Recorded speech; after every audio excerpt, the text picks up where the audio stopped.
Good morning, everybody.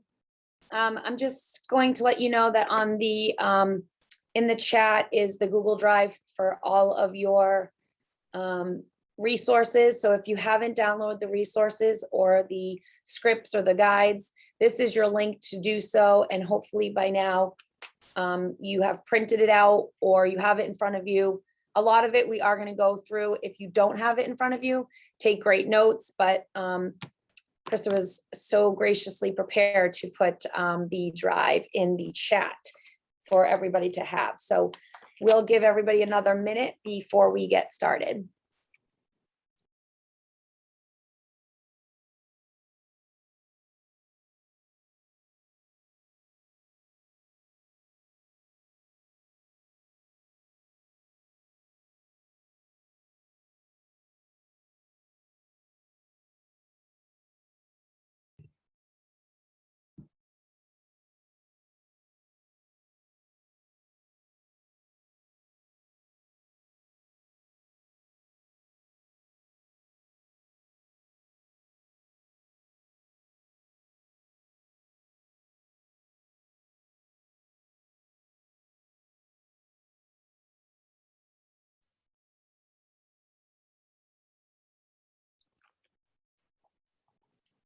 Good morning, Krista.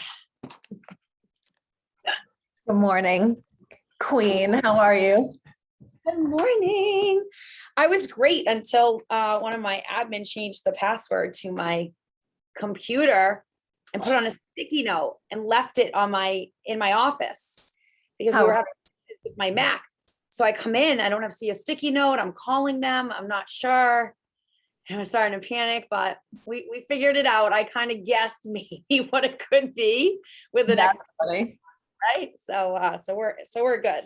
But all right. So welcome everyone that's joined the call this morning. My name is Jamie Camarata, and I'm the team leader of the Andover Success Market Center. I've been with KW since 2013 as a team leader. And I have 3 boys, one's in college, one's in high school, one's in middle school. So I'm extremely busy. And before coming to Keller Williams, I was an agent at another company.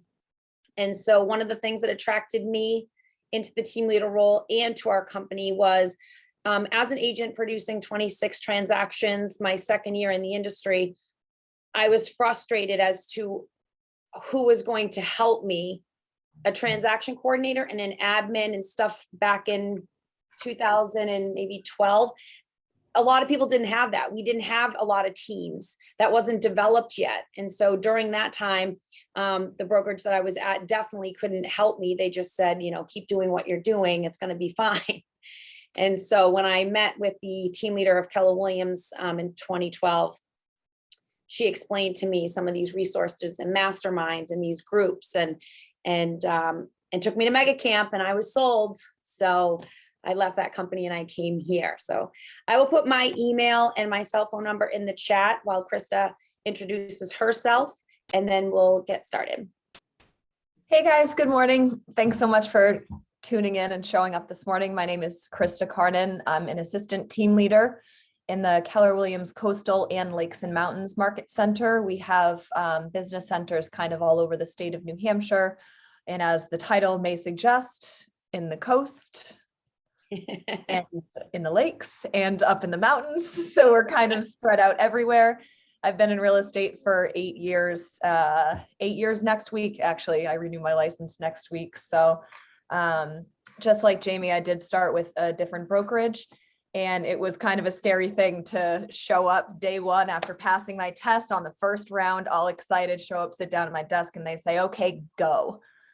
So it's really incredible to come into a company that has so many resources, so much support. And really, we are a technology and training company at the end of the day that just so happens to also practice real estate, and we do very, very well at it. So thank you guys for showing up. Thank you for investing in yourself. It is going to be a long 3 hours, but you will get a lot out of it. I promise you that. We'll take a break here and there to grab a snack or grab a bathroom break. So maybe like a 10 or 15 minute break, Jamie, in like an hour and a half or so. But grab a banana, grab yourself some crunchies, and get ready. Buckle up because we've got a lot of material to cover. This is actually one of my favorite ones, because open houses are the easiest way as a lead generating source when you first get in the industry. You're excited, you're overwhelmed, you're trying to do something, whether it's make phone calls, write notes, you're trying to get yourself out there, you don't have any business, sometimes you're frustrated, you've already invested all this money into yourself. And then an agent, hopefully in the market center, will say, is anybody available to do an open house this weekend? Boom. That is the warm, hottest opportunity at that moment. And we're going to talk about it for 3 hours. So I absolutely love open houses and I love this unit. So it will be interactive. Some of you, we already know because we've already taught last week, but if you're new to this, I am going to ask you to unmute yourself and participate because, you know, as we know, how you participate in here is how you participate out there. And this is for you. We already know the material. We already know what to do. And so we are very passionate about delivering these things to you for you to go ahead and implement. So at any moment, if you have any questions, raise your hand, put it in the chat or anything like that. And we want to be able to address that. And so we are excited. So while I get this slideshow on. So I had Yep, sorry, I had a quick question. Did you want me to run the slideshow or did you want to? Let me just introduce myself. My name is Benjamin Miles. I'm the Market Center Technical Trainer over at KW 159 and 568, KW Pinnacle Central and KW Metro West. I'm super excited to be running the chat today for everyone here, and I will be letting the two lead instructors know if you guys are asking any questions, and I will be providing different resources as we chat, different links to videos and links to books, etc., in order to try to increase the value that we are providing to you guys today. Perfect. Awesome. Yeah, thank you so much. I have to apologize. I didn't realize that we had you on the call. So thank you so much for helping us out. I appreciate you. I know. That's like being spoiled. I'm like, wait a second. Do we really have a tech MCTE on here who said that they would love to do this slideshow in the chat? Yes. Yes, Jamie, we won today. We already won. So yeah, I mean, yeah, Ben, if you want to go ahead and try that. I've never had somebody else do the slides. I'd love that opportunity. Sure, I can do that for you. Okay. All right. So everybody else on the call, I want to hear from 3 people. You're pretty heavy into the Ignite already. So what opportunities or what things, takeaways have you had so far up to this point about the training? And obviously don't speak all at once because I know you're excited to participate at 9 a.m. On a Wednesday morning. So I'd like to hear from 3 people of, you know, what are you thinking? What are you getting out of this so far?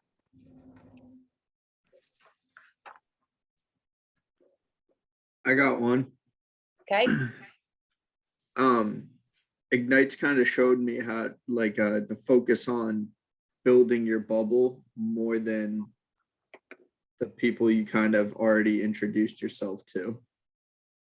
Do you know what I mean? Like if you have a strong lead, obviously go and chase it. But in the beginning, I was like, anyone I would talk to, I would be like so involved and like trying my best to get them to get as excited as me. But so it's kind of taught me that it's better to kind of, if you get that energy back in a conversation, focus on that rather than just everybody.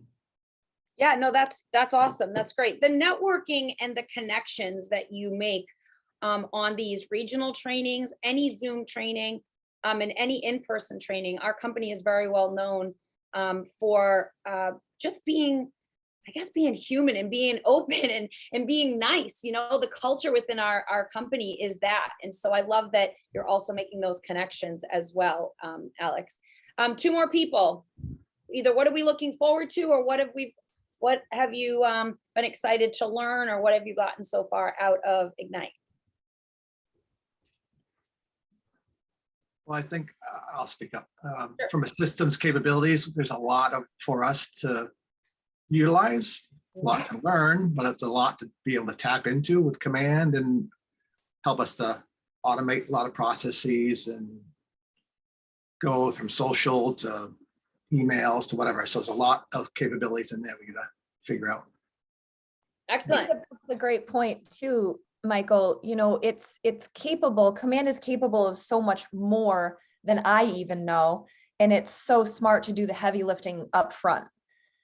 You know, get all of your contacts and take your time doing that. Take your time in trainings and in classes and really educate yourself on it, because it will end up really just doing wonders for your business if you can get a really good hold on what you're doing throughout the whole command platform. So I'm proud of you for plugging into that. I'm Yeah, also, Awesome. I just wanted to add one quick thing that I absolutely love this session of open houses when it comes along to the KW Command platform, just because there's so many great features that can be leveraged in order to have a better open house. You can set up different landing pages for yourself in order to get people onto your website to sign up for the open house. You can create different campaigns through your KW Campaigns applet to systematically market to the neighbors around an open house. There's many different capabilities of your command system, and I'm excited to get into all of this content. I'm Yeah. psyched. And we're going to be leaning on you, Ben. When we get to that last hour, we're going to be leaning on you to open up that command platform. And after we learn about how to navigate through open houses, how to, you know, really utilize command at a high level to leverage, like you said, for those opportunities. Laura, congratulations. I see in the chat 20 years in the business and you're getting back to basics. By the way, this happens all the time. There are a lot of agents that are not just newer agents that go through this program, because where you were or where you are today isn't where you are going to be next year mentally. And so it's really great sometimes to, you know, reread a book. You get something different out of it. You watch a movie and you've watched it a few times. You're like, oh my gosh, I never saw that, or I never knew that, or whatever it is. And so congratulations for going back to the basics. I do see 2 more hands raised and then we'll move on. So Andy, why don't you go first? And then Nathan, if you want to just also say what you want to say, and we'll get deep into the open houses. Yes, hi. My name is Andy Field. I'm the new agent here in Connecticut for Keller Williams, and I've heard many times this morning about excitement. I'm actually very excited too. You know, to join this Ignite school every morning, because I said that many times. I'm learning something every day, and I'm even more excited about today's topic, open houses, because I just last Sunday I participated in open house as that shadow, whatever that means, right? I've learned that new term too. So I was that shadow at the open house, a nice house for like almost $500,000. So I learned something there too. So I'm kind of excited to still talk about open houses today, since I know that it's a great opportunity to get clients, to get you know, customers, clients, leads from that source. That's it. Yeah, no, you're right on. I mean, again, I went back to this analogy the first time last week, but if you want a car, you're doing all of the research online first. And until you really have to want to or in need of buying a car, you're actually going to the car lot to do the last thing, or the last 2 things, which is test drive and negotiate, right? And that's fun. I'm sorry to interrupt. Yeah. That's funny, because I came to that business from a car sales. Okay. I used to be a car salesman for years, so I know exactly what you're talking about. So you're in the right place, my friend. I hope so. Yeah, thank you. All right, Nathan, we'll do with Nathan and we'll go to the next slide. Yeah, I just wanted to say, I think one of the biggest things out of this class is the people that you bring on, and like I have a jumbled batch of notes right here that I need to compile into a more legible format. But like I have some of Adam Dow's marketing scripts there. I have some of the other guests that we've had on there. I've pulled a bunch of scripts off of them. And another thing is even just like networking within the realtor community, just getting to meet other new agents. For example, Alexander Lighthall over here, Michael, we have people. It's good to have other contacts within the industry. Mhm. And this is a good place to meet them and kind of have those names stand out. Yeah, That's I so agree. important, for I mean, sure. referrals, right? Krista, because you have Alex, you're in like the Portsmouth or New Hampshire area. Nathan, where did you say you were from? I'm out of Wolfboro. Okay, so Wolfboro, still up in New Hampshire. And Michael, which market center are you from? Wow, we have the whole Lakes region. Okay, Heyo. there's a lot of other people. I think Andy said Connecticut that are from other places. I know Shelley's from my market center in Andover. So you're right. It's a great networking, but also for referral base, because I'll tell you something, I'm not driving ever up to Wolfboro for any listing or for working with buyers. All right, let's get into open houses. So Jamie, I just want to make just a really quick point before we move on, just because referrals are such an important part of our business. Before I moved out of production into a leadership role, and it's not just agents, of course, that you're going to want to get to know for referrals. There was one woman, she's licensed in New Hampshire, but she won't go really north of Manchester. So she's primarily in the Massachusetts market. Last year, she sent me 5 referrals, 5. So if you treat their first referral incredibly well, you're going to treat all of your clients very well, but maybe go a little bit above and beyond for these folks. When that agent calls and says, hey, is the agent that I referred you to doing well? They're going to give rave reviews and they're going to keep on sending you business. And I have a lender out of Rhode Island, out of all places, who has sent me 3 buyer referrals. So that's just kind of another point to be an opportunist. You never know where the business is going to come from, and get into really good relationships with lenders, title companies, things of that nature, because you never know where those referrals are going to come from. So let's move on. Open houses. I love you. Agreed. Referrals are the best. Okay. So you've seen the next slide. We start this slide off with every Ignite and Spark that we do.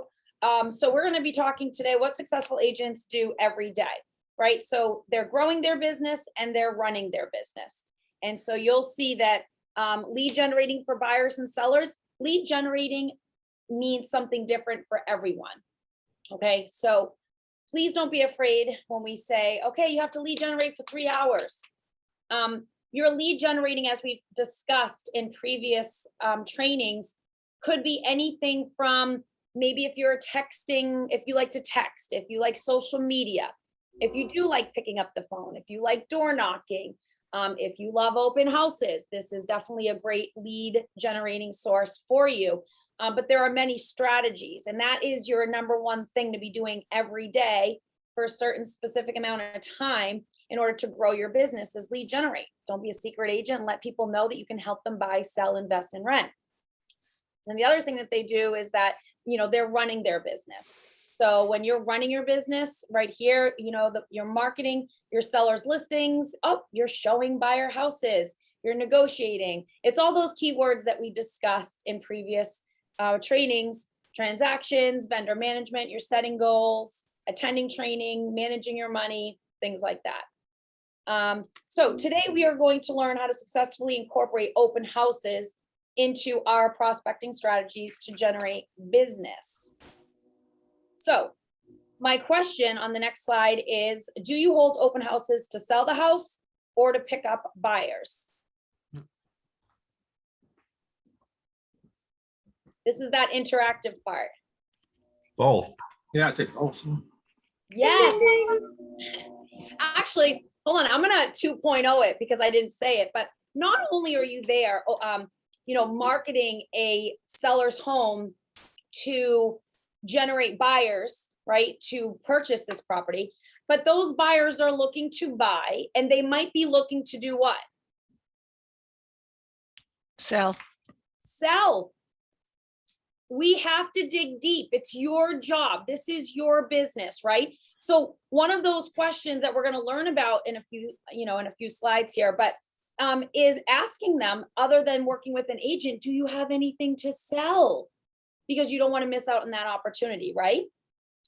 All right, so the benefits of an open house. We could probably go to actually the next slide, Ben. This is a great slide. I was looking at this last night, Krista, and I thought we could just spend so much time just on this slide. Right? Honestly, Jamie, and as somebody who just loves to host, I could spend a whole week on open houses. Because it really is. I mean, we're going to go over best practices, of course. But they really are what you make it. You know, it can be as extravagant or as relaxed and laid back as you want.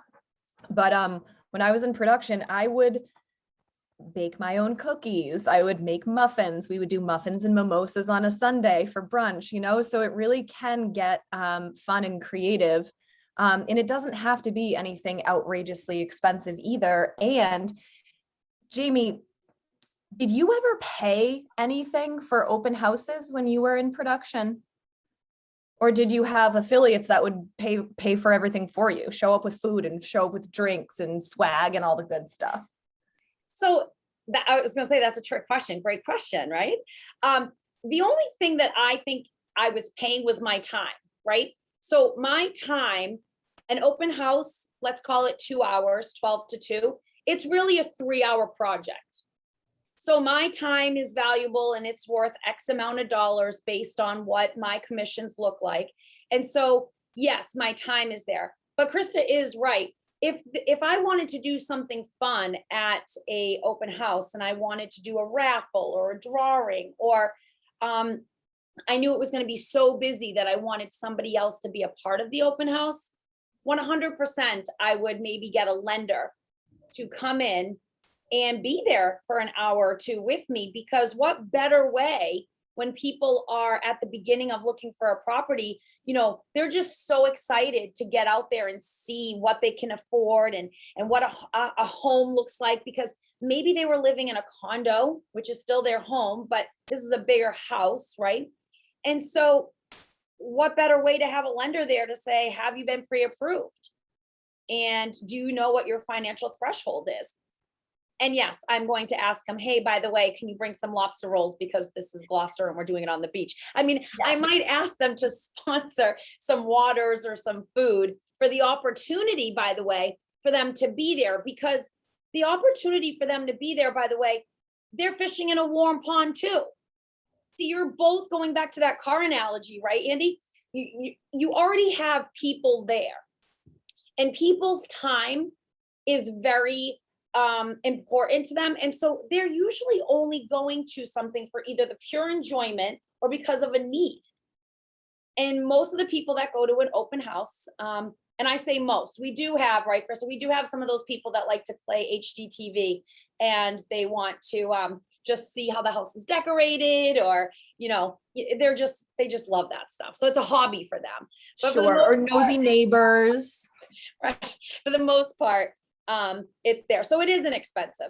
And the high ROI and exposure, guys, that is the productive way to meet buyers and sellers at the cheapest way possible if you're not picking up the phone for you to make money. The qualified leads from one listing, we're going to talk about how we're going to qualify potential lookers that came into an open house if they're not exclusively working with an agent.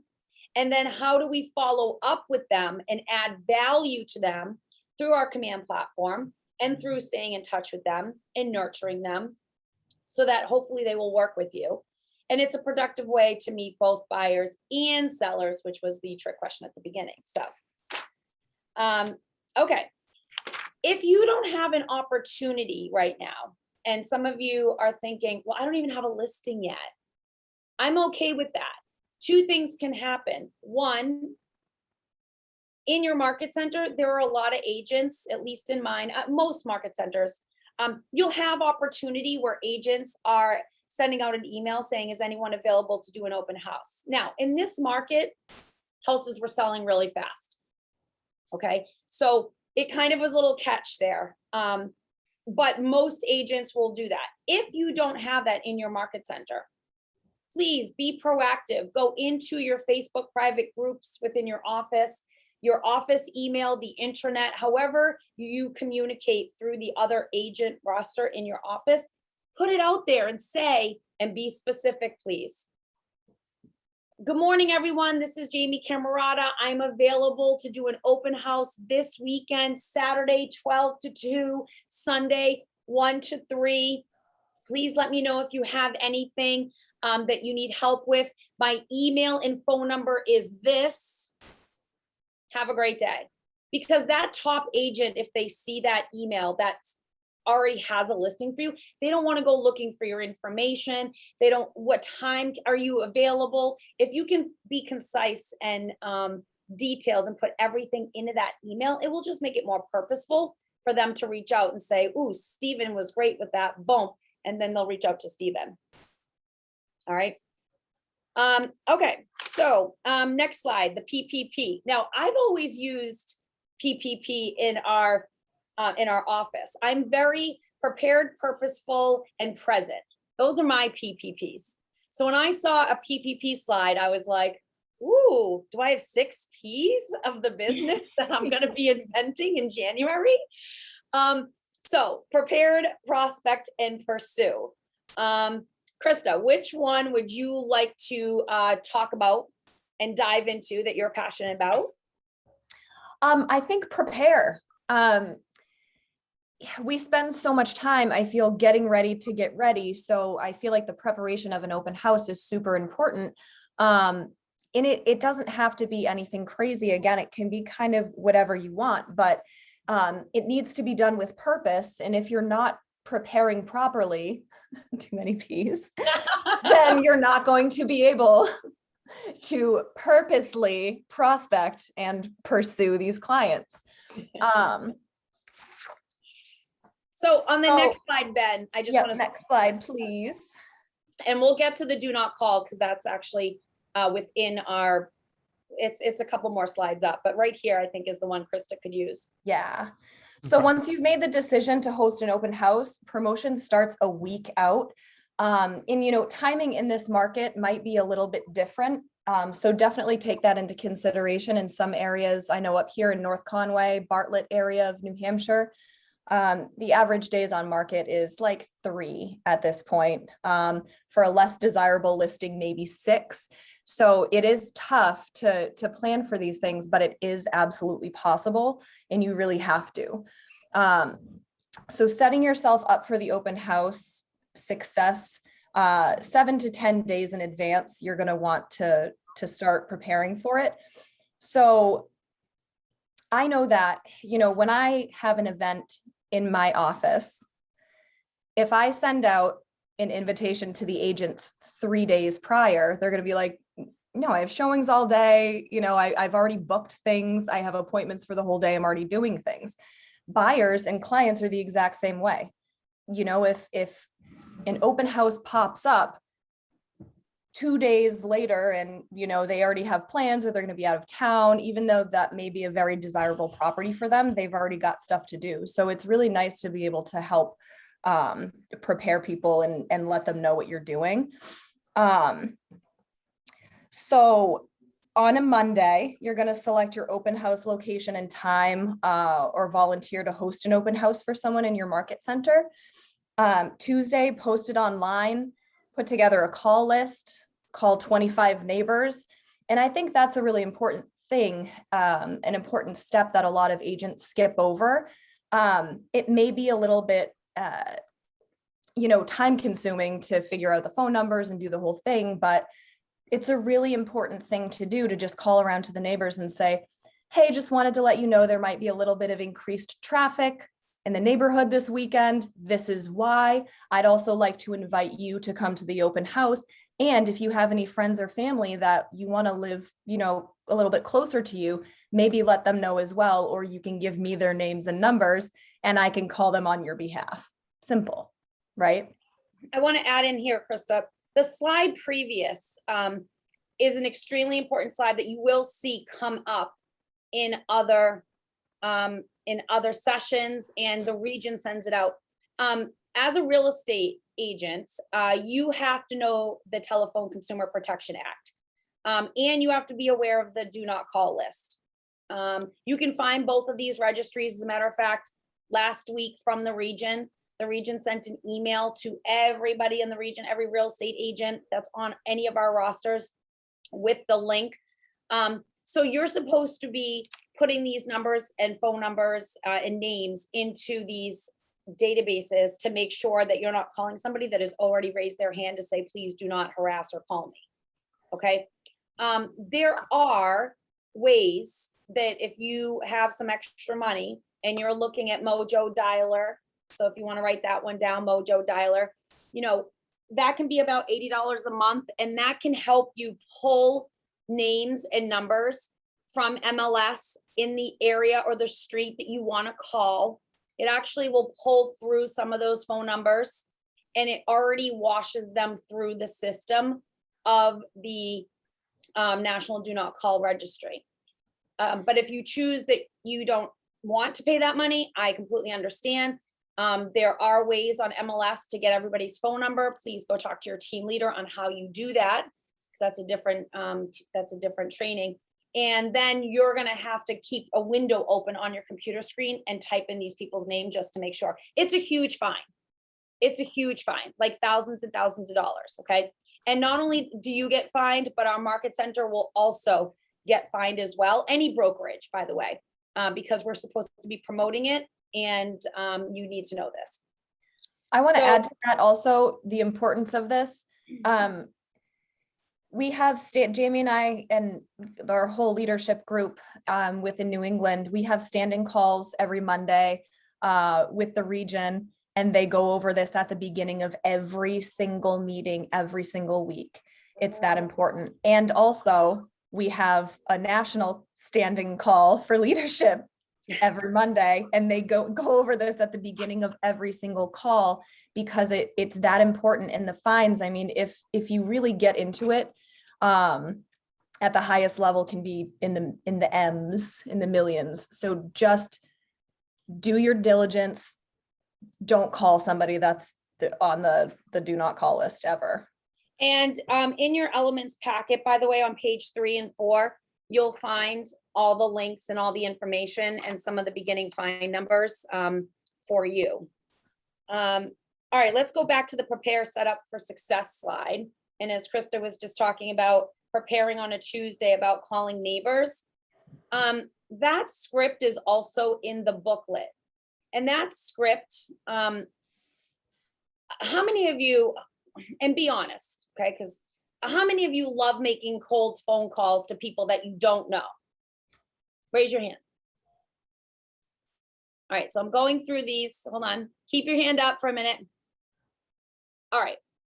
So maybe 7. We have 36 people on here. Okay. And I get that. And if you love it because it's kind of just a numbers game for you, awesome. I still want you to hear what I have to say. The people that didn't raise your hand, I want you to hear something. An open house that is happening from a neighbor, all you're doing when you make a phone call is you're adding value. You're just educating their neighbors on what Krista said. Maybe there might be a lot of traffic this weekend.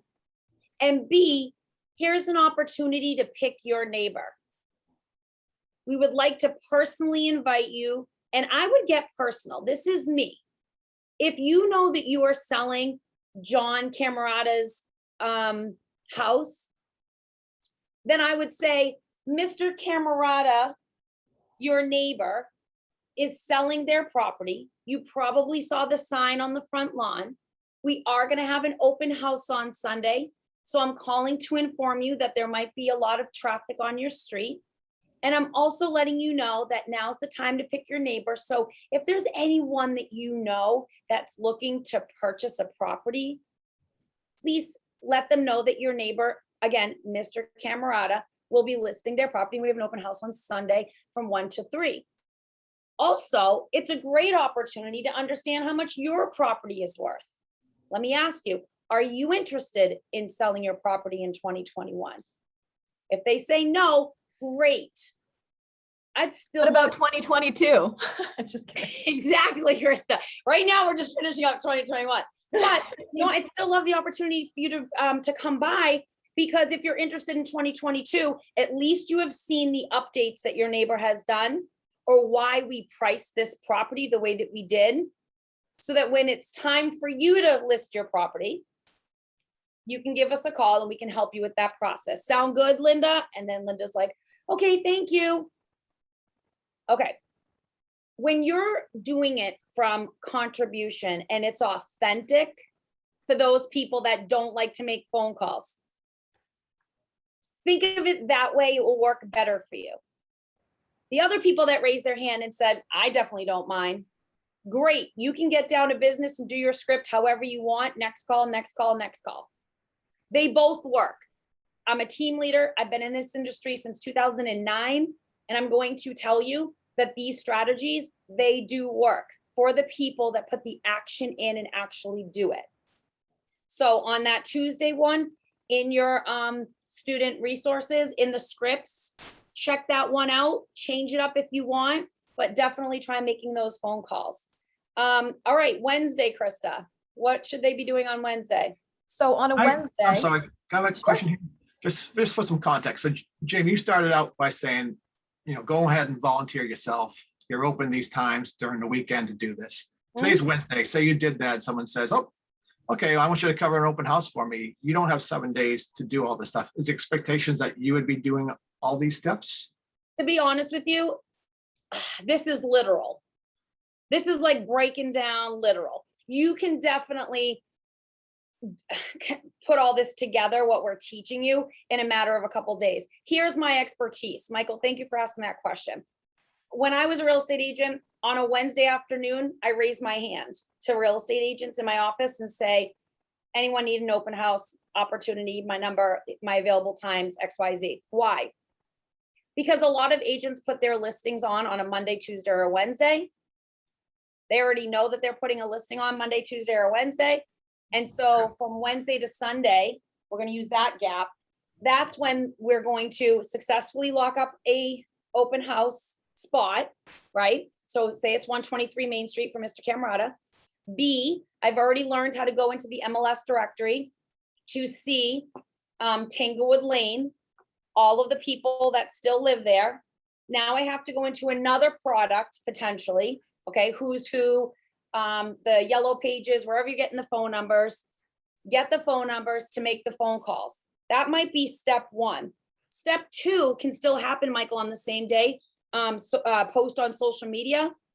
Great. Screenshot the property that you're doing for Jen Bauer and say, join me this Sunday from 1 to 3 at 123 Tanglewood Lane or whatever. Come view this property. It's not, $779, not going to last long. If you're interested, PM me, right? So we just did 2 or 3 things all in like a small amount of time on the same day. Where it says put a sign in the yard on a Wednesday, again, it's just giving you ideas that every state is different. Like I've never seen, to be honest, in Massachusetts, someone put a sign in the yard specifically about the open house, but the rider on top might be something I might switch out from the list agent that says open house 1 to 3, so that people who are driving through the neighborhood can also see if I didn't reach them by phone or if I was scared to make that phone call. It's another way to expose the property to people driving by that there's an opportunity, right? I could still do that, Michael, in the same day as well. What I think this is doing when we move on to Friday and Saturday, I think it's just preparing you of all the steps that you need to do. And then based on who you are as a person, do it all in one day, do it a couple days before, but it's just trying to give you the flow. Does that make sense? It does. So that really, when you volunteer, you should be expected to do all these things as well. Yeah, I mean, listen, it's expected, yes. And the reason why is because now you're working, it's like owning a restaurant, right? If I have something cool going on in my restaurant, I'm putting on social media, hey guys, we have the wine reps from Duckhorn Friday afternoon from 3 to 5, giving out samples of our newest fall collection. The fastest way in 2021 to get the word out is by technology. Do you agree? So whether that is email, text, social media platform, or phone call, that is all technology. But each category takes a certain amount of time. Me throwing a post together, 30 seconds. Text message, 30 seconds. Phone calls, longer. So I think it's just based on how are you going to get the word out there that this property is for sale and you're hosting or working, and we're going to talk about those two words, an open house. And if you know anybody that's looking to purchase, let me know. I think also that the timeline here is just taking into consideration that you might be doing other things throughout the week as well. You might have a full day of showings on a Monday, or a Wednesday, so you have to get certain things done at certain times. But to do like all of the calls and posting the signs and doing everything kind of in one day, if you've got the time, fine, great. And I think the point right here on page 5 of this little packet, I know that there's a couple of them. Tuesday starts with post online and then goes throughout the list. Wednesday starts with post online and goes throughout the list. So to Jamie's point, social media and technology, those platforms are the best way to get the word out there. So it's saying every single day for 5 or 6 days leading up to the open house, you're posting online. So of course you're going to want to do that for as many days leading up to the open house as possible. But if you sign up for it on a Wednesday, then of course you'll only have a few days. Yeah. So I mean, no big deal as long as it gets done. And again, you're inviting the minimum of 25 people. In a lot of cases, kind of for your own good, right? You want to call and introduce yourself, and you want to start relationships with these neighbors and these people because you're prospecting too. You're looking for more clients, and as you're preparing, you're prospecting at the same time. And I will say, now that I'm actually looking at this too. So let's say that you have an open house opportunity. You send that email on a Wednesday, and Krista says, you know what, Michael, I'd love the opportunity for you to host or work my open house at 123 Main Street in North Andover. And then the agent already knows, hopefully, the time that you've chosen. Now, when you're thinking about time, and Ben, we can move to the next slide. When you're thinking about time, you want to consider on Saturdays and Sundays is a typical open house. Is there a football game? Is there a local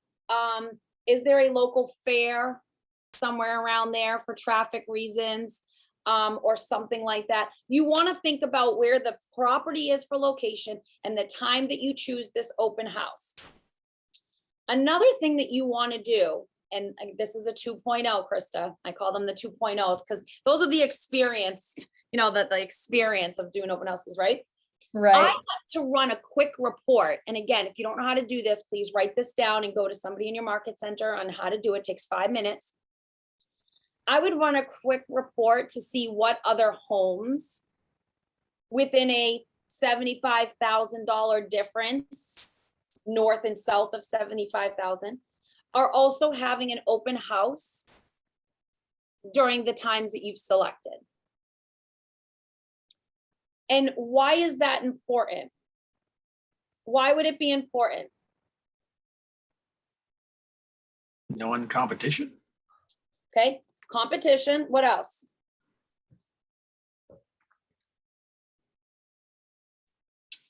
Knowing when people will be out and about and basically canvassing what's available.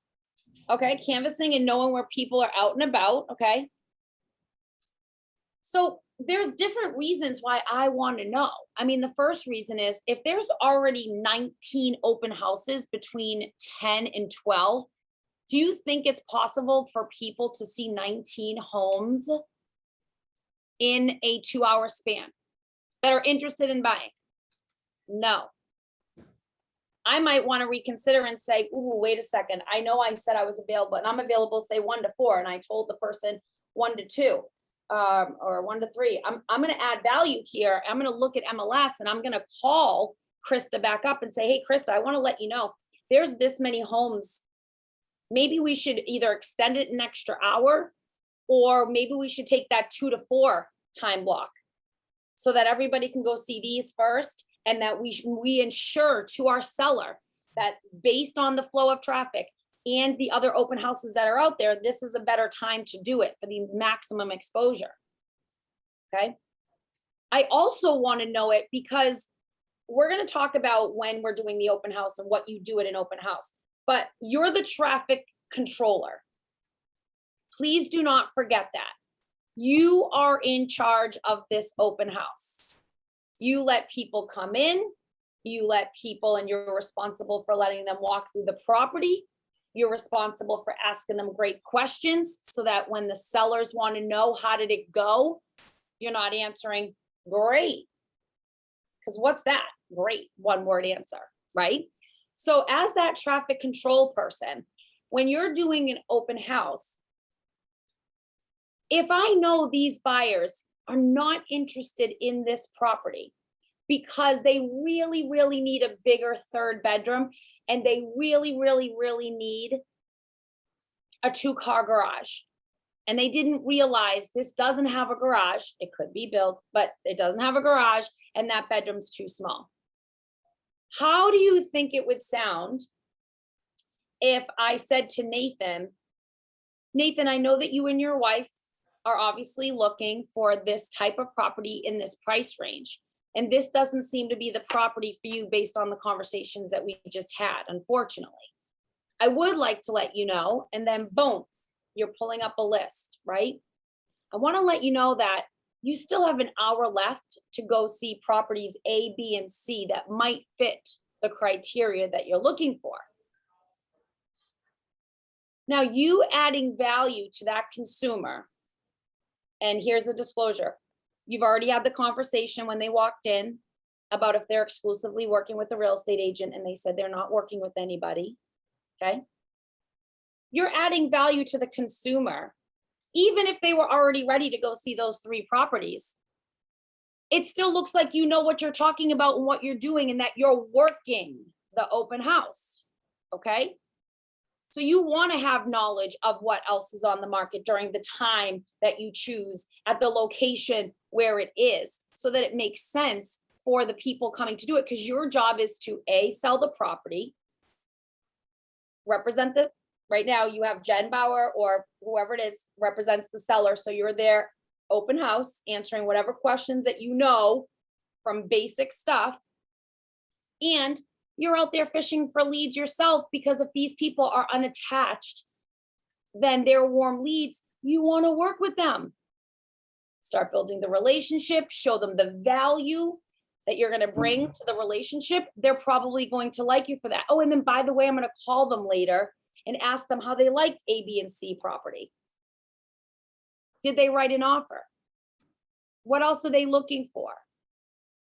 And maybe I might do some due diligence and look for them. I'd like to show you a property. So I'm slowly building a relationship that when they feel comfortable, that's when I'm going to have that exclusive buyer contract conversation that you guys will learn about to lock them up into a contract to be their exclusive buyer agent. Does this stuff make sense to everybody at this point? Yes? All right. Anybody have any questions so far? All right. You guys ready for a pop quiz? Pop quiz. In the chat right now, I just want to point out, Jamie has said several times, after making sure through your conversation with these folks that they're not already bound to an exclusive buyer agreement with somebody. True or false? It is against license law to continue to talk to somebody about real estate after they have told you that they're in exclusive relationship with a buyer's agent already. Anybody in the chat? Anybody? False. It doesn't hurt to talk to him. Really? I feel like if you're just chatting and it has like, you're not trying to take them as a client. I mean, it's just real estate talk. In But New Hampshire, at least, you are not allowed to have real estate conversations with folks as a licensee who have already expressed that they're working with an exclusive buyer agent already. There are so you just tell them like, no, sorry, I can't talk with you about that. there are very few things that you can converse with them about. You have to be very careful about that. Jacob, I would redirect them. So if it's about the property that you are having an open house about, answer what you know are facts. And the questions that they have, you would write down and say, Jacob, you mentioned that you're exclusively working with an agent. Who is it? And they say, I'm working with Jeffrey Liorano from the Andover KW Success. Great. I'm going to ask these questions to the seller or the list agent. It's really going to be the list agent because you're there. But and my list agent is going to reach out to Jeffrey, let Jeffrey know that you, Jacob, and your wife came by to see this property. And then Jeffrey will engage with the person of the listing. You can have small talk in Massachusetts, Jacob, if I was like, oh, what are you looking for? What are you looking Yeah, for? that's what I was referring to. And redirect them to open houses in the community, right? But, and so we're gonna kind of go back here. When you first have an open house, and this is, we're getting out of kind of, but when you do an open house and they fill out a disclosure card of some sort, whether you're using a QR code, which I'm sure Ben can talk about when we get into the command stuff, that brings you to a landing page specifically about this open house to capture the lead, and it has a couple questions on it. One of those questions will be, are you exclusively working with somebody? So you'll know yes or no from that, either what they wrote or the fact that you asked it after you've taken the intake sheet.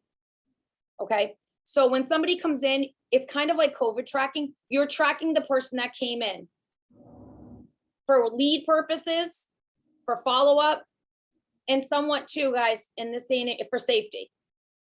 So you're already going to know that. And so as long as you know that they really are working with somebody, I always go to the next level and say, that's fantastic. Could you please tell me who that is? So I can let them know that you came by today to this beautiful open house. And they're like, oh yeah, it's, Jamie Camarata. Great.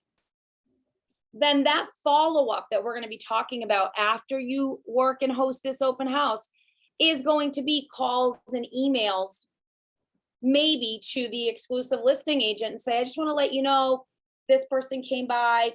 They seemed a little interested. Not sure if you sent them or not, but they stopped by because I want to build camaraderie in the industry. Is this required? No. It is not required for me to call the exclusive listing agent to let them know that Johnny and his wife were here in the property. It's for them to realize that Johnny was at the property, right? But I don't know. I want a great relationship with the agents in the industry. I want to learn how to do follow-up better. And so I want to do the right thing. So I'm going to call them. And I'm also going to call all the people that I sent other places to follow up with them to see if there was anything that met their scale, 8, 9, or 10 of any of the open houses that I redirected them to see if they want to put an offer in, or if there's an opportunity for both of us to work together. Okay. All right. So on the next slide, and what we'll do in a minute at 9:55, we'll give everybody a 5-minute break to just grab a water, use the restroom, come right back. But we are going to do a little role modeling with door knocking. Now, door knocking, it's going to be a 5-minute one that might not be anyone's way of lead generating, right?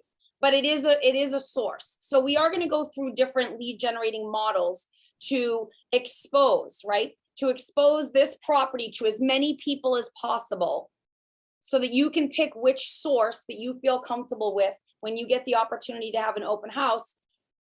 to maximize the exposure, to get as many buyers or prospects into the property or to look at the property, to sell the property, okay? All right, so why don't we take just a quick break? We'll be back in 5 minutes. So at 9:58, we will continue.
Okay, it's 9:58. I know that was a quick 5 minutes, so I'm hoping that if you can hear me, you can come back to your computers. If you feel comfortable, which I would definitely appreciate, put your video on so it feels like it's a more human interactive class here. And I am seeing some stuff in the chat. So I love that a lot of you are participating and putting things into the chat. So take a moment and look at the chat while we're waiting for everybody to come back on. You know, here's the link for Mojo Cells, the Mojo Dialer. There's also another product, Vulcan 7, that will do the same thing. It will collect numbers and scrub them through the do not call registry so that it's easier and faster for you to make phone calls. But once again, it does cost money. In Vermont, that is correct. You can put signs 24 hours prior to the open house. So see, every state has different regulations as when you can put you know, different signs and things like that. We are going to talk about when do we put the open house tents with arrows to show where the properties are and picking locations for that. So in the next hour, we are going to get into the nitty gritty of the actual open house itself. The scripts that we're all talking about can be found in the participation guide on page 6 and 7. That is also correct.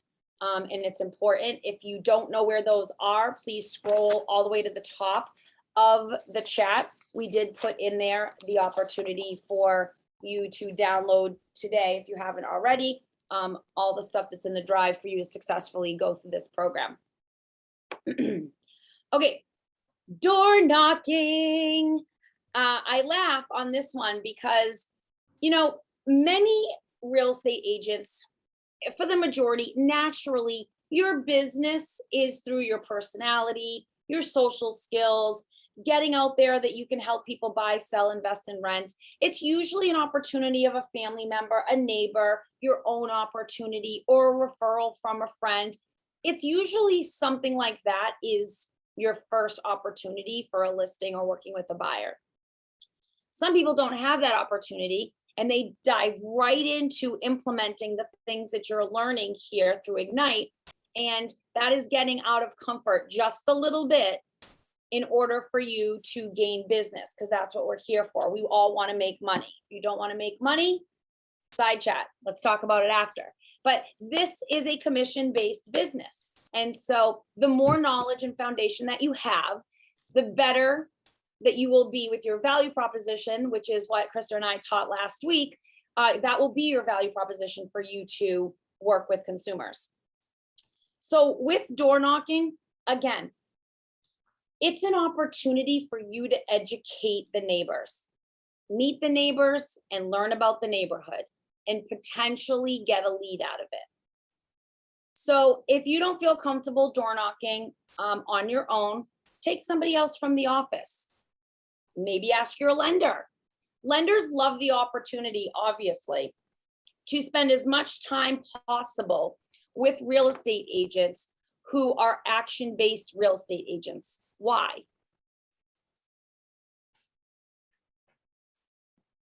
Why? Potential business. Yeah, they're getting business from real estate agents mostly. Yeah, don't you want to go hang out with the lender right now? You better say yes.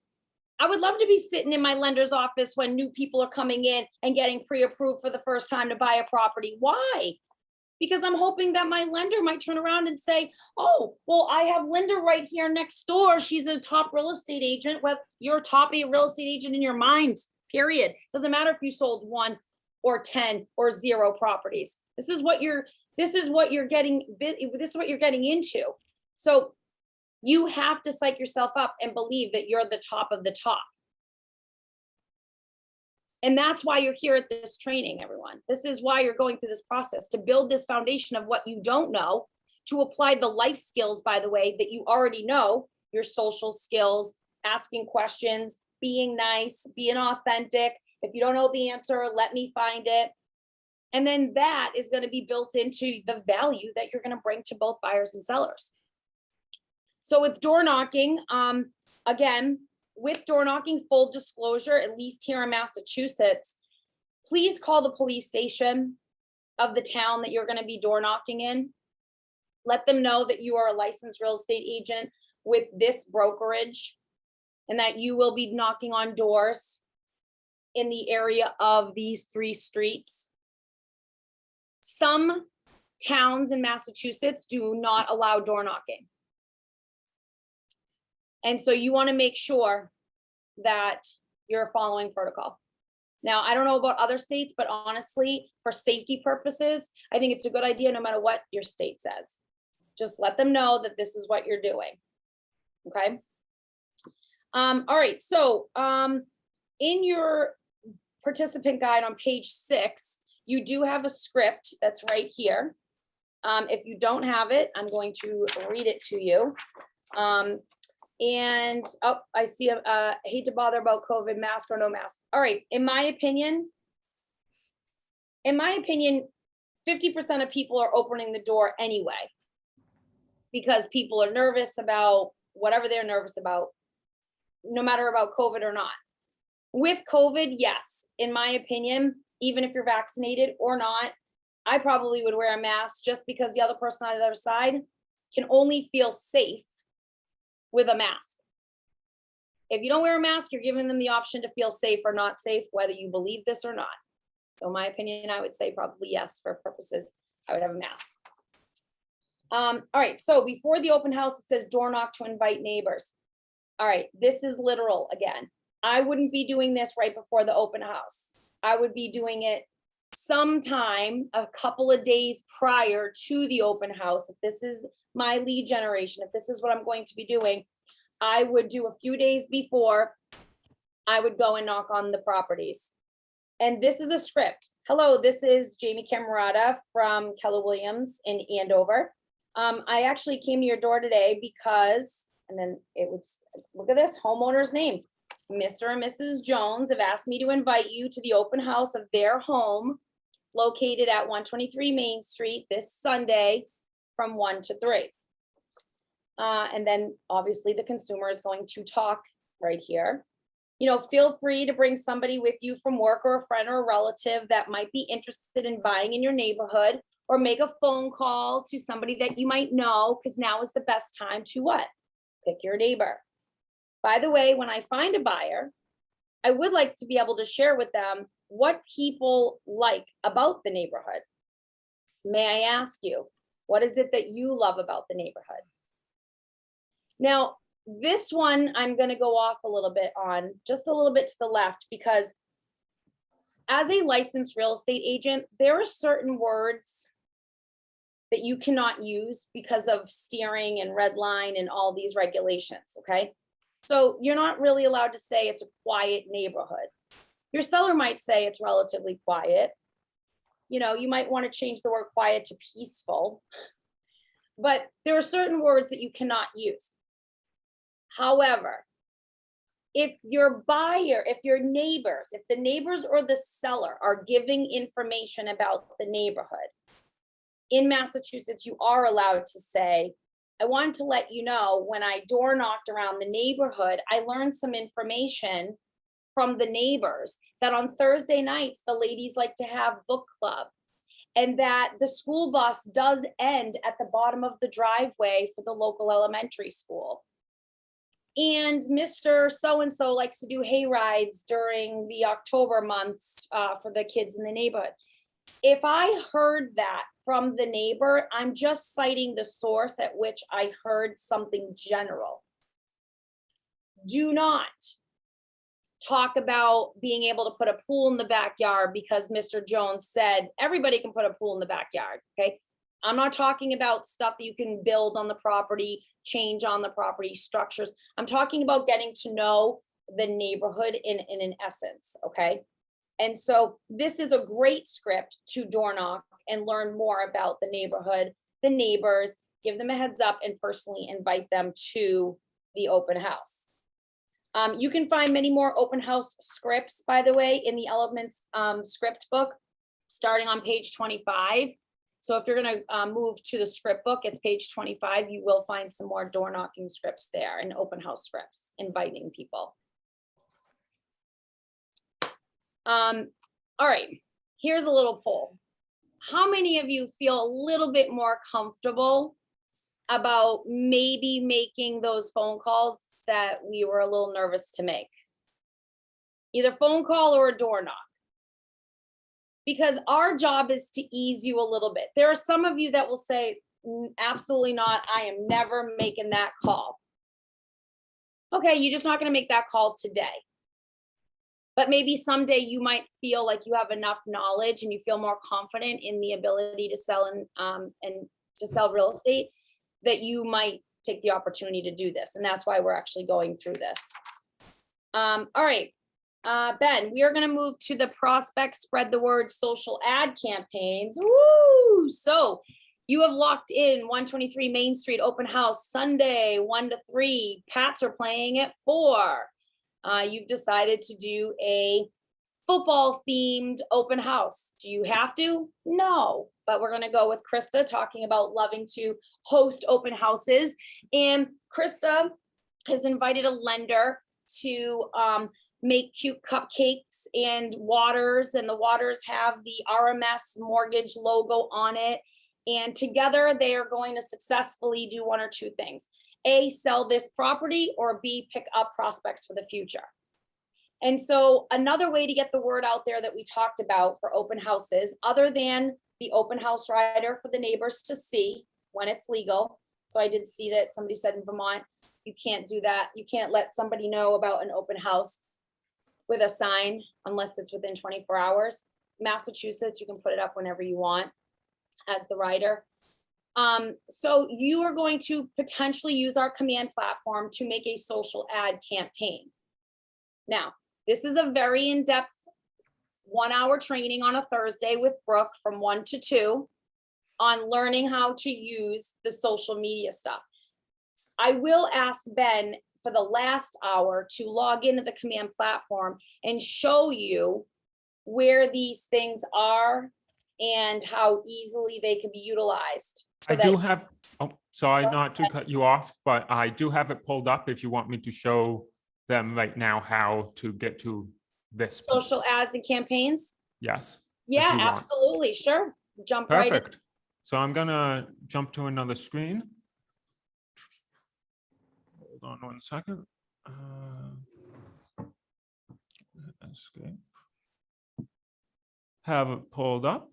Okay, so if you open up your command platform and you hit the red KW in the top left-hand corner, you will toggle over all of the names of the different applets. You scroll down to campaigns. That's what we're talking about today. And what they're talking about on that slide is if you come up to the top right here to hit create campaign, you can choose a social paid ad. You can choose that. And then it's saying you can enter the campaign name. And then for an open house, you want to choose event awareness. And then you want to choose where your Facebook campaign will run. So you put the name in, you put event awareness, you click on Facebook. So I'll just put in test for now. When I hit create campaign, that's going to create this campaign for us. The name and goal we already have set. If this listing is on the MLS, I can simply click add listing and I can search for the property. I want you to notice though, when you click on that add listing button, it is popping up only my listings right here. So your listings will pop up. Because I don't have any listings, I'm going to switch to just a random house. So that way I can show you an example. So it pulled it in for me, all of the pictures from the MLS, the description. And as I scroll down here, I can see the text. I can add in a headline and a description. As you scroll down, you can do media and you can add in more images. By clicking add more, we are able to, because it's collected through the KWLS, we're able to select these photos. I do want to just do a disclaimer, make sure that if you're doing an open house for another individual, that you need permission to use any images on the MLS. So just make sure that you have those permissions. As you scroll down, you add in your DBA logo, you choose which side, And then we come down here to Facebook settings. Now, Facebook settings, you're basically going to be choosing your personal Facebook account and then choosing your business page from that. So for example, my page is my money-making habit. If we scroll down here more, you can choose a destination. So this is how we're capturing leads informations. We have the Facebook lead generation form option, and normally that's recommended because it normally captures the information better because it will automatically fill some of the information based off of the Facebook profile. Or you can select to use a landing page or site. As we scroll down here, we can adjust the audience. So because we have 2 million abilities here, we can target a custom audience based off of geographical location. So you may want to do that around that open house area. Or if you already have been farming a geographical area that your open house is taking part in, you can actually target your database directly. So about database targeting, this will upload a custom list to Facebook. You are able to target based on a tag, neighborhood, associated, or both. If you scroll down here more, then we go down to lead settings. Under lead settings, this is my favorite part about KW campaigns running Facebook ads. When a lead comes in through this open house Facebook ad that we're running, we can have an auto tag added to that contact. So for example, I normally recommend coming in here and selecting a few different tags. For example, putting in the name of like the address or something. That way you know it's from this open house. And then you can assign them to a smart plan automatically. So you can either create a custom smart plan for yourself for the open house or use one that's already been created through the smart plan library. And then the last step is to come down here to duration and budget, put in the time frame of when you want to run the ad, and then put in the budget that you want to have it run for. Then you hit save. And as long as you are connected on the back end through settings to your Facebook account, it should work. And if for some reason you're having difficulties and it won't go out properly, the most common issue is that you have to go onto Facebook and like the new terms and conditions that they put out. I just went through this really quickly. And like our instructor said, Brooke has an in-depth training on this in the future. So I'm going to jump back over to the slides. Are there any questions that I could answer right now, or would you like me to get questions at the end? No, if anybody has any questions as to the social ad campaigns, since we're on the topic, let's go ahead and ask whatever questions you may have. I will let you know that when you make these campaigns for $10, people do like the campaigns when it pulls through, and it does capture their information by email and phone number. And then it's your job to follow up with those leads and be from a curious standpoint of why, let me ask you, I see that you clicked on my ad, 123 Main Street. Are you interested in purchasing a property? And then having that role play, I saw somebody put in this in the chat that they're looking for a role play partner. This is something that you would role play. All right, when you're making a phone call off of a campaign and somebody is stopping you from asking a lot of questions like, no, I'm not looking. And you would typically hang up the phone. You want to go deeper than that and say, well, let me ask you, what attracted you to clicking the campaign? Did you love that custom kitchen that they did? Are you renovating your kitchen perhaps? Because I absolutely love that, marble that they chose. That might engage them to stay on the phone longer to figure out the real reason on why they clicked the campaign. And So I just wanted to add something off of that I just thought was great. You were talking about how you can do this via phone call, and something that I really love to see is when agents take a hold of the smart plan capabilities.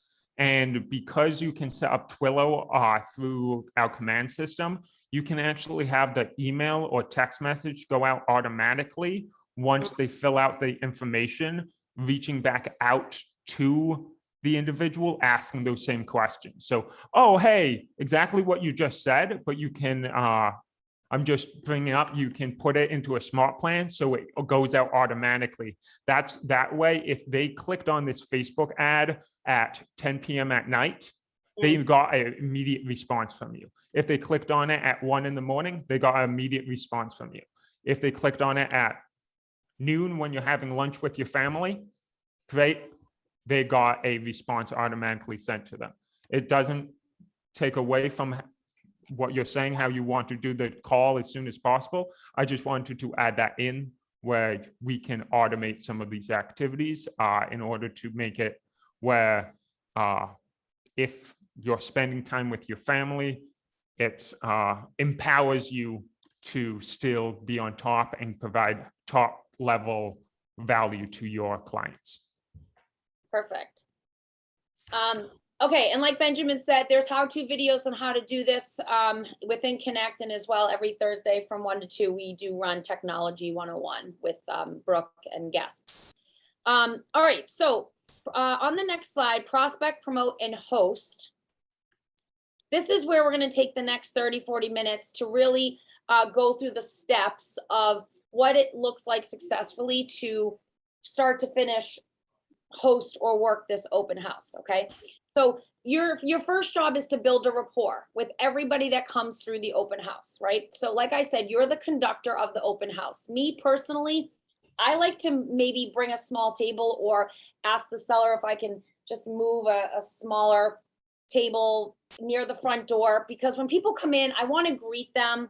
And then I want to, because open houses are so busy, I actually want to be the conductor on, like, you know what, I'm going to ask you, we have a lot of people downstairs. I would love the opportunity for you to start upstairs in the bedrooms if you don't mind.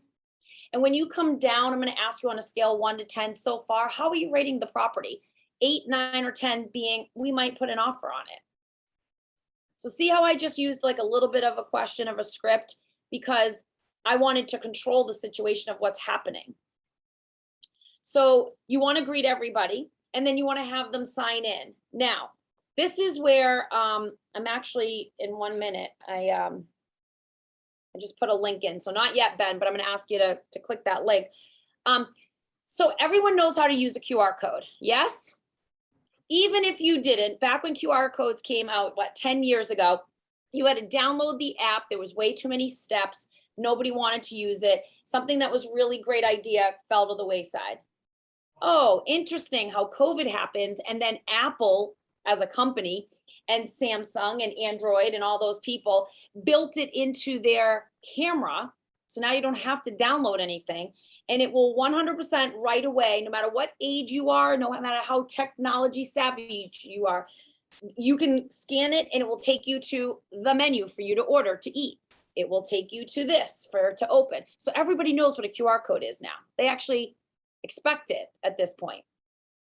Here at Keller Williams, you can make a QR code when people come into the open house and have it displayed when they come in. Now, again, if you don't want to be at the front door and you feel more comfortable in the kitchen and say, oh, come right in because you want the countertop, by all means do that. They come in and they are going to sign in somehow. Pen and paper, technology. So I went ahead and created this link that we're going to click on in a minute, because when people come into this property at 45 Cross Hill Road in Newton, they're going to scan the QR code, which is going to take them to, and Ben, I put it in the chat if you want to just click it for a moment. Yeah. It's going to take them to this. Now, this is built in landing pages of Keller Williams of Command. And all I did is utilize the front of the picture of the house, put a little bit of information. And when you scroll down, there's going to be questions for them to fill out before they come into the property. So I want to know their name, their phone number, their email, their address. Are they working with an agent? So that drop down box is a yes or no. And if so, who? Do they have anything to sell? It's a yes or a no. And do you have anything to buy? For some reason, this is technology. It wouldn't let us change that one for the sample here, but not necessarily would it say that question because they're already there looking to buy this property. Okay, so once they fill this information out, is that better than pen and paper? Yes, because half the time I can't read people's writing anyway. B, it's going to be harder for them not to give me the right information because they forgot to put at Gmail, at Yahoo, at AOL.com because I was working with too many people at the same time. And with COVID, it's the best way to say, for safety reasons, please scan this QR code and answer the 5 questions. And once you answer the 5 questions, you're going to get a text message because it's already built in with command. Does everybody understand this? It's going to say that Ben filled out the form and then I have a new contact in my database already. So now I don't have to go re-enter in Ben for 20 minutes after my open house into my database because I just cut that part out and allowed them to be able to utilize this platform so that I've already captured their information. Now that I have their information, I'm going to know, okay, you know what, Krista, Ben, and Alex, excellent. Thank you for filling out the tracking form. I could call it a COVID tracking form, it doesn't matter. The tracking form and the seller information. You are allowed to go through the property. I'm going to ask you as you go through the property and you come by this area, I'm just going to ask you on a scale 1 to 10, how are you liking the property? 8, you might make an offer. 9 or 10, you know, you're making an offer potentially today, either with myself or with your exclusive buyer agent. Sound good? Good. Okay, enjoy. So now I'm managing and leading the flow of everybody. And I've made a great impression because I know what I'm doing. I've given them a listing sheet. Some people like to print the listing sheet, whether it's a customary sheet that the list agent has made, or it's taken right off of your MLS or whatever program you're using for entering listings to give to the consumer. Some people can 2.0 it and use the neighborhood snapshots in command, right, Ben? Mm-hmm. So the neighborhood snapshots in command will also be able to tell the consumer a lot about this property because it's already built in. Yes. Okay. So when we have everybody go through the property and everybody's looking and asking questions, now we're going to get into qualifying the leads. And so the leads are the potential buyers that are in the property right now. So what great questions do you think, this is the interactive point, what great questions do you think are great questions that you would like to know? And you have 20 to 30 seconds to ask some really great questions to that buyer before they want to go check out that master bedroom, the pool, the finished basement, whatever it is. What's some great questions you think that you need to know or would help you understand them better to successfully work with them? First of all, you need to know if they're working with exclusively with other agents. I love you, Andy. We only said that everybody 500 times, but that is the first question. You win the day, Andy. You win the whole day. Yes, you don't want to One day is yours. Yes, Andy, are you exclusive working with a real estate agent? Now, this could be a conversation because they haven't filled out the form yet, or you haven't had the opportunity to look at those questions that they already filled out, in all fairness. Okay, so that's a great question. What's another question? If they're there to look to buy or Yes. check the value of their own home. Oh, Vanessa, that's great. That was Vanessa, yes? Yes. Perfect. Yeah. You know, what brought you here today? Did you just see the sign? Are you looking to purchase a property? Are you comparing it to your own property to get a better understanding of what it would be worth in today's market? Great. Great, great, great question. What's one more? I you love have a that, lender? Jamie, also because it's an open-ended question. We're not trying to ask somebody yes or no questions here because that will make for a very, very short conversation. If you ask somebody 3 yes or no questions in a row and they say yes, yes, no, and then they continue to walk throughout the house, you're probably never going to talk to them again. So Vanessa, really smart. Keep those questions open-ended.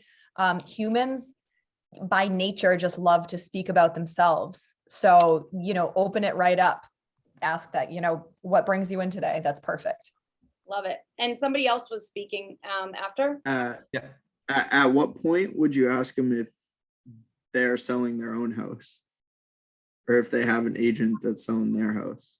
So right now during this I would say, let me ask you, do you have anything to sell? Yeah.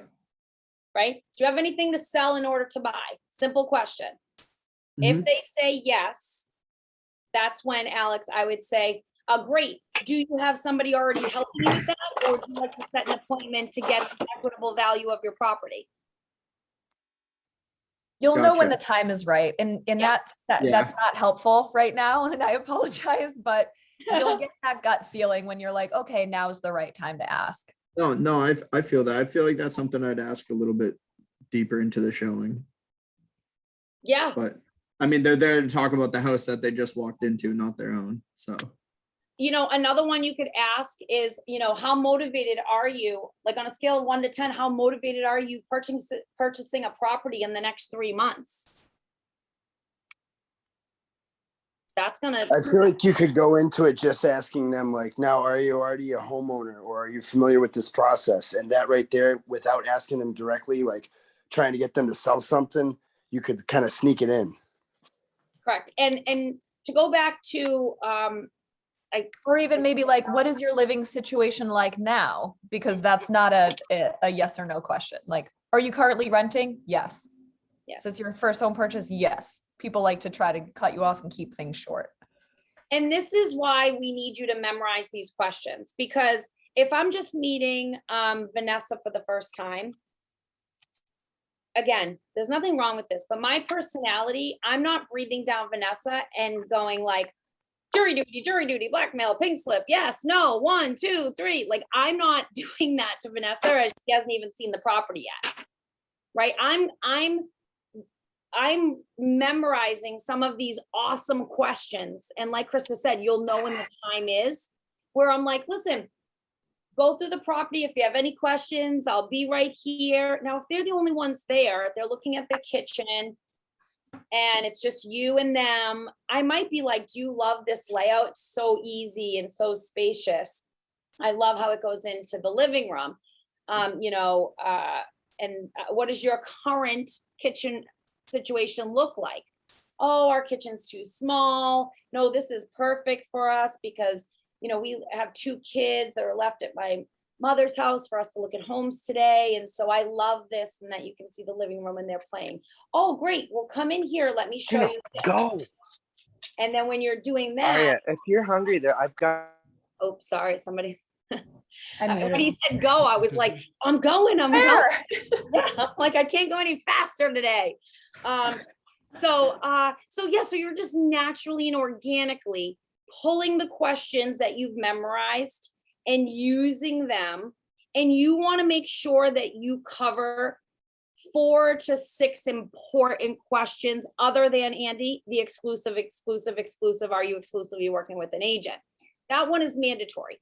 Everything else, what are the 5 or 6 that are important to you that we've just talked about today that you have to get out to the consumer?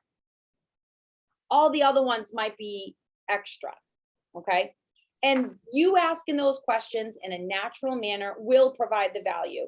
And whether you show them the neighborhood snapshot or you have that conversation and say, I learned a lot about the neighborhood when I was door knocking the neighbors and personally inviting them to the open house this week.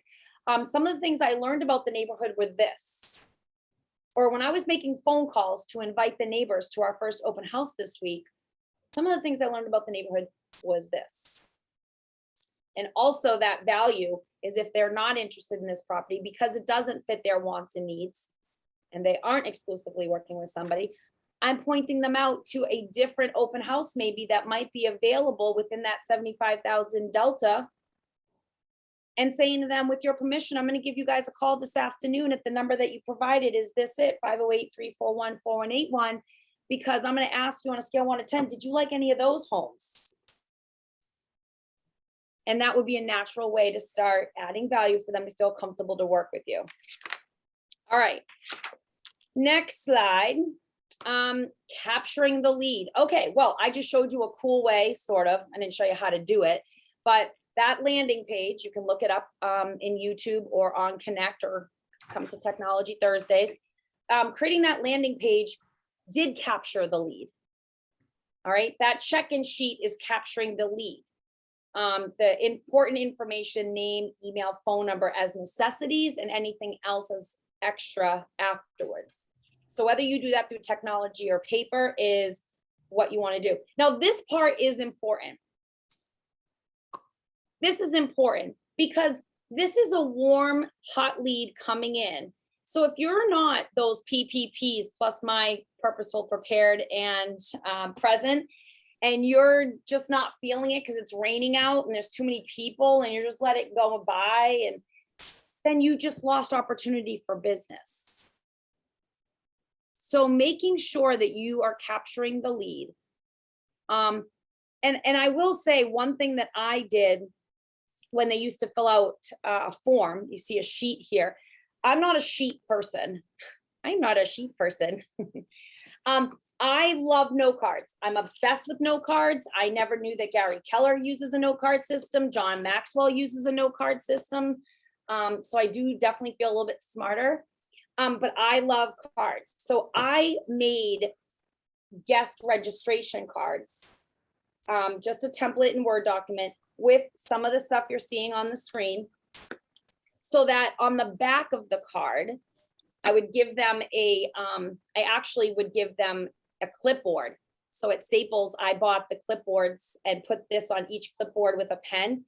And I would have a bin of these clipboards that I would hand out to everybody and ask them to fill it out, so that when I was collecting them, when I had the opportunity to talk to, Robbie and his significant other, I could say, oh my gosh, when is she expecting? In December, whatever questions I'm asking that I feel are important, I might be taking notes on the back of that card. Because when I write that personal thank you card to their house after, I make that personal phone call after, if I'm staying in touch with them through text after, I want to be able to recognize those things to make it more personalized. So the more information that you can learn by capturing the lead is very important. Krista, is there anything special that you would do? I don't know, sometimes it's a drawing, right? If somebody said, didn't fill out all the information, right? So sometimes people don't want you to have any of their information except barely their first name, and they don't really want to fill that stuff out. Is there anything creative or a different way that you could capture the lead? The COVID crutch, that's all. For health and safety purposes, we need you to fill out all of this information. And, also have a conversation with your sellers about it, so you can kind of lean on that too. Well, the sellers of this property, it's owner occupied. And if somebody in this household falls ill, we need to be able to reach out to you and let you know to go get your swab done and get tested. COVID has been a blessing and a curse in so many ways. In the real estate world, it has gotten easier for us to say, hey, you've got to fill out this information we don't feel comfortable doing that because we don't want to get bombarded by junk emails and junk phone calls and things of that nature, because that every human has gone to something where they sign up for a raffle or a drawing and they just get spammed for a full year from whoever because they're selling the information. Just reassure people that I'm not going to be selling your information to anybody. Nobody's going to have your information but me. I am going to reach out to you. If that offends you, then you can tell me at that point and I'll stop. I'll put you on our, do not call list or whatever. But it is very, very important, especially at this point in history. to collect all of their information, health and safety purposes too, because you never know where these people are coming from or who they are. So Yeah, agreed. unless they agreed. want to come with a full criminal background check and say, here you go. Their negative tests, the We whole have thing. we have a fingerprint test, and we bought CVS free COVID testing and fingerprint today. Okay, so once we've captured the lead, we can go to the next slide. Once we have that lead, just like you saw, I created a landing page that had the listing widget, which was for me just the picture, and the lead form, so that I could capture it quickly. If you want, I can show a live example at this time. I was just gonna say to you, Ben, could you show them one without my picture, but more of the neighborhood landing page so that they could see the interaction for the consumer side? Yes. So Perfect. a landing page on KW Command Consumer is best thought of as not a part of your website, but as a standalone landing page. And the reason for that is it will show up better if you share it to a social media channel or something. If it's a landing page, it will have a view which is more beneficial to you. So what you want to do is first open up Command, then click on the red KW in the top left corner and come all the way down here to Consumer. Once we're on Consumer, I want you to notice you'll automatically be brought to agent site pages. This is how you control your website. But what we're talking about today is creating a landing page for this open house. So what you're looking for is over here next to that agent site pages, it says landing pages. If I click on this allows me to see all of my different landing pages. But I can come up here where it says create a new page, and I can click on create a new page. When I have this selected, I can then come down to as a landing page, page for lead generation purposes, and I can hit create page. When I hit create page, this is going to pop up. What I want to point out is you have this section here in the middle that shows you a preview of what your website's going or what the landing page will look like. On this right-hand side here, you have different widgets that we can utilize within the landing page. And then up here, top left, this is where you want to rename. So this is for, let's say, open house 1, 2, 3. Awesome. So let's say we want to first add in our branded header. Then what I want to do is I like to put in the listing next, so you have all of these different widgets to choose from on this right-hand side. The two things that you have to definitely include is the branded header and the legal footer. So so you can add in both of those. We also have listing, and we have your local expert and different market snapshot. So what I'm going to add in first is the listing itself. So I'm going to add this in. This is going to produce for me everything that needs to be on this listing. When I hit configure widgets, I can then add in my correct listing that I want to portray. So let's say I have this listing up top here. When I scroll down to the bottom, let's say then I want to do a market snapshot. And then let's say I want to do a lead form to capture information. And then let's say I want to make sure that they have the legal footer in here. And I just wanted to point something out to you where you can have a video. And I know some individuals or some agents put together like a how to, like, welcome to my open house type video, and then they include it up top, but that's optional. But then once you have this landing page created, I can come down here to configure widgets. Once I hit configure widgets, it's going to first ask me about my branded header, then the listing, and then go through the different widgets that I added to the landing page. So at the top, you want to just click on here, change any of this information if you have it. If not, you can hit save and apply and hit the next button. Now I want to browse listings. So let's say I'm just going to choose a random one. So I'm going to just choose, let's say, this listing here from Iowa City. Then I can hit save and apply. And I want you to notice that it just updated the landing page for you to include the photo of the house, the information of the property, the bedrooms, bathroom, year built, square footage. As we scroll down, you have even more information about the property, where it's located. And then if I click on the next button here, I can go, okay, neighborhood. So I can choose a header, and then I can choose a zip code. So let's say I do 01604 from my Worcester area here, and then I'm selecting a neighborhood within that area. So let's say I choose Worcester Acres, and then I hit save and apply.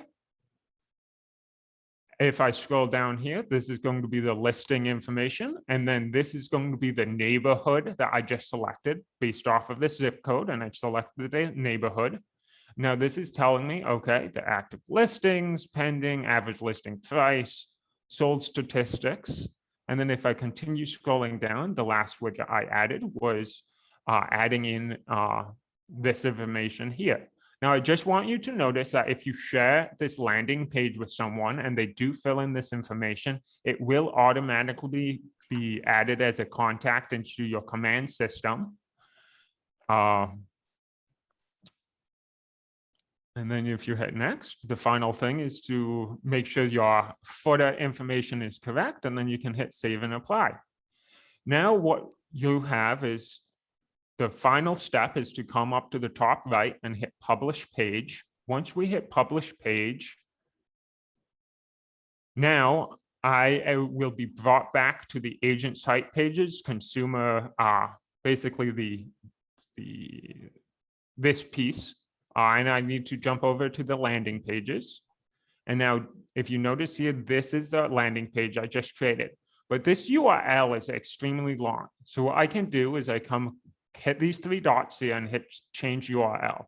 Now it won't let me change all of the URL, but it will let me change the end here. So normally what I suggest doing is 123 Main Street or the address of that property. That way you don't get confused. And then what you can do is you can right click on this link and hit copy and share it to your different social media aspects, different places. I also wanted to just touch on to one other piece of technology that we have at KW, and that's your Google Workspace account. Because you have a Google Workspace account, we can utilize Google Forms. So if I jump down here to Google Forms, this is just another way to collect information. If, let's say, I created a Google form and I'm asking for, let's say, information on the open house. The reason I really like these Google Forms is because after they fill out the information on a Google form, we can come over to the responses area and actually hit this button right here that will create a Google Sheet for us. What this will do is create that Google Sheet for us. And that way, when someone fills out these questions on this form, they will automatically be added to this viewpoint here, where it will have the timestamp and all of your information for everyone down in rows. Now, the reason why I really like this aspect is because then you can easily highlight the columns and take that information, and we can leverage if you come to contacts, you can basically upload contacts into your command system in bulk. And using the Google form sheet here, you can easily reformat the data to upload contacts into command. So I hope that helped. And if anyone has any questions, I'm more than happy to answer them. The technology here, I'm looking at some of you that have the camera on. Some of you are like, whoa, what just happened? And we did go through it very quickly. Ben, you did a great job just talking about those fine points. But you saw how quickly Ben did it. Now, he's been to the classes, he teaches the classes, right? So he's an MCTT. Once you learn how to do it, it becomes second nature that it's only taking a small amount of time to create these amazing tools that you should be adding to your value propositions as a buyer's agent and as a list agent. Because wouldn't it be cool to go to a listing appointment and say, I just want to let you know, we're going to create this website, which is a landing page, right? We're going to create a landing page website with information about your property with a lead capturing box through a QR code at your open house to ensure that we have tracked and traced everyone safely that has come and entered into the property. And then you show them what Ben just did, or you show them the one that I did, or whatever one you're showing, they're going to be blown away. And with your consumers, it's the same thing. If you do it from that consumer portion and you're sharing your consumer app, the consumer app is also collecting some of their data, which is dumping into your platform for you to stay in touch with them so that you can see what they're looking at and clicking and be as an interactive tool. So even if you're not technology, this is my technology piece, I definitely think it is worth taking some time to build some foundation of a few of these tools to use and really understand them, because other companies don't have this product. And maybe you don't know about other companies yet. They might have a different product, or you have to pay more for that product. But there's nothing better than you knowing that you have full control of your contacts and where they're going and what they're doing at all times. And it's your database. And they don't have to go to a third-party site to do it. So Ben, great job. Thank you so much for doing that. On our next slide, and then I think we should just take another 5-minute break. We're going to be talking about prospect and safety first. I do want to add, and it's not here in the notes, but it is kind of important. So the ways that we got the open house out to the community, right? The open house rider at the top of this listing sign in the yard says open house 1 to 3. We maybe put it on social media. We did a Facebook campaign maybe. But the other thing that you're going to do on the day of is when you're having the open house, you're going to have open house signs, tent signs that you can strategically place with arrows to show people that there is an open house at this location. Now, every market center is different. Some market centers, you can borrow signs from their library. Other market centers make you buy open house signs. You can ask agents to borrow open house tent signs, okay? But you need anywhere from 3 to 5 of those signs. You need one in front of the house, because even though it says open house 1 to 3, they don't know what day it is. It's not that specific. So you want to let them know this is the property. And then you want to put the other signs as close out to a main street so that you're leading them from here to here to here to this open house, that if there by chance is somebody that's driving by in the area, they're at the Cape, they're vacationing, this happens all the time, and they're feeling it, they're 4 days in and they're like, our kids are happy, this is great, it's right now. Oh wait, let's go look at this open house, let's see how much this is. One of the other people are saying, we can't buy that, you know, we can't buy a secondary. Oh, you don't ever know, let's just see how much it is. We have this Airbnb here, maybe we can make it happen. And so boom, there's a warm lead that might be thinking, not now, but in the future, with the right nurturing from you and maybe getting them pre-approved to see if they can afford a second property and things like that, you're capturing it. So those signs are also part of this process that happen a half hour before your open house. Okay, half hour. Don't come in hot 5 minutes before an open house. I'll tell you that. If you're working or hosting an open house from 12 to 3, at 11:30, those signs are going out in the lawn. At about 11:45 is when you should be at the property turning those lights on during those 5 minutes. And that 10 minutes of prep work, deep breath, making sure if there's any little toys that the maybe parent missed, or doors that need to be shut, or blinds that need to be open to highlight and, you know, the property at its finest. That's your job. And then boom, you're prepared to be at the property. So we're going to talk about safety first in a few minutes. Why don't you take the next 5 minutes and come back once again at 10:58, give you 5 minutes, and then we'll take the next hour to go through some more important information. And then we're going to do some role play. So breakout rooms.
All right, we have another minute here and we are going to continue. So if you can hear me, then definitely make your way back over to your computers. Hopefully you've rehydrated, and we're ready for the last hour.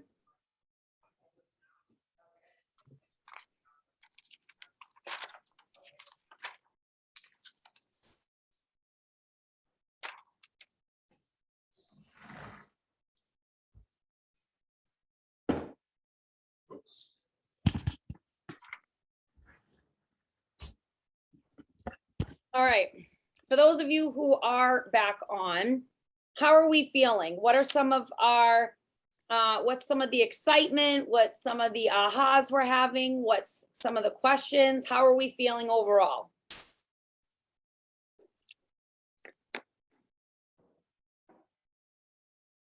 You're that overwhelmed. Excellent, excellent.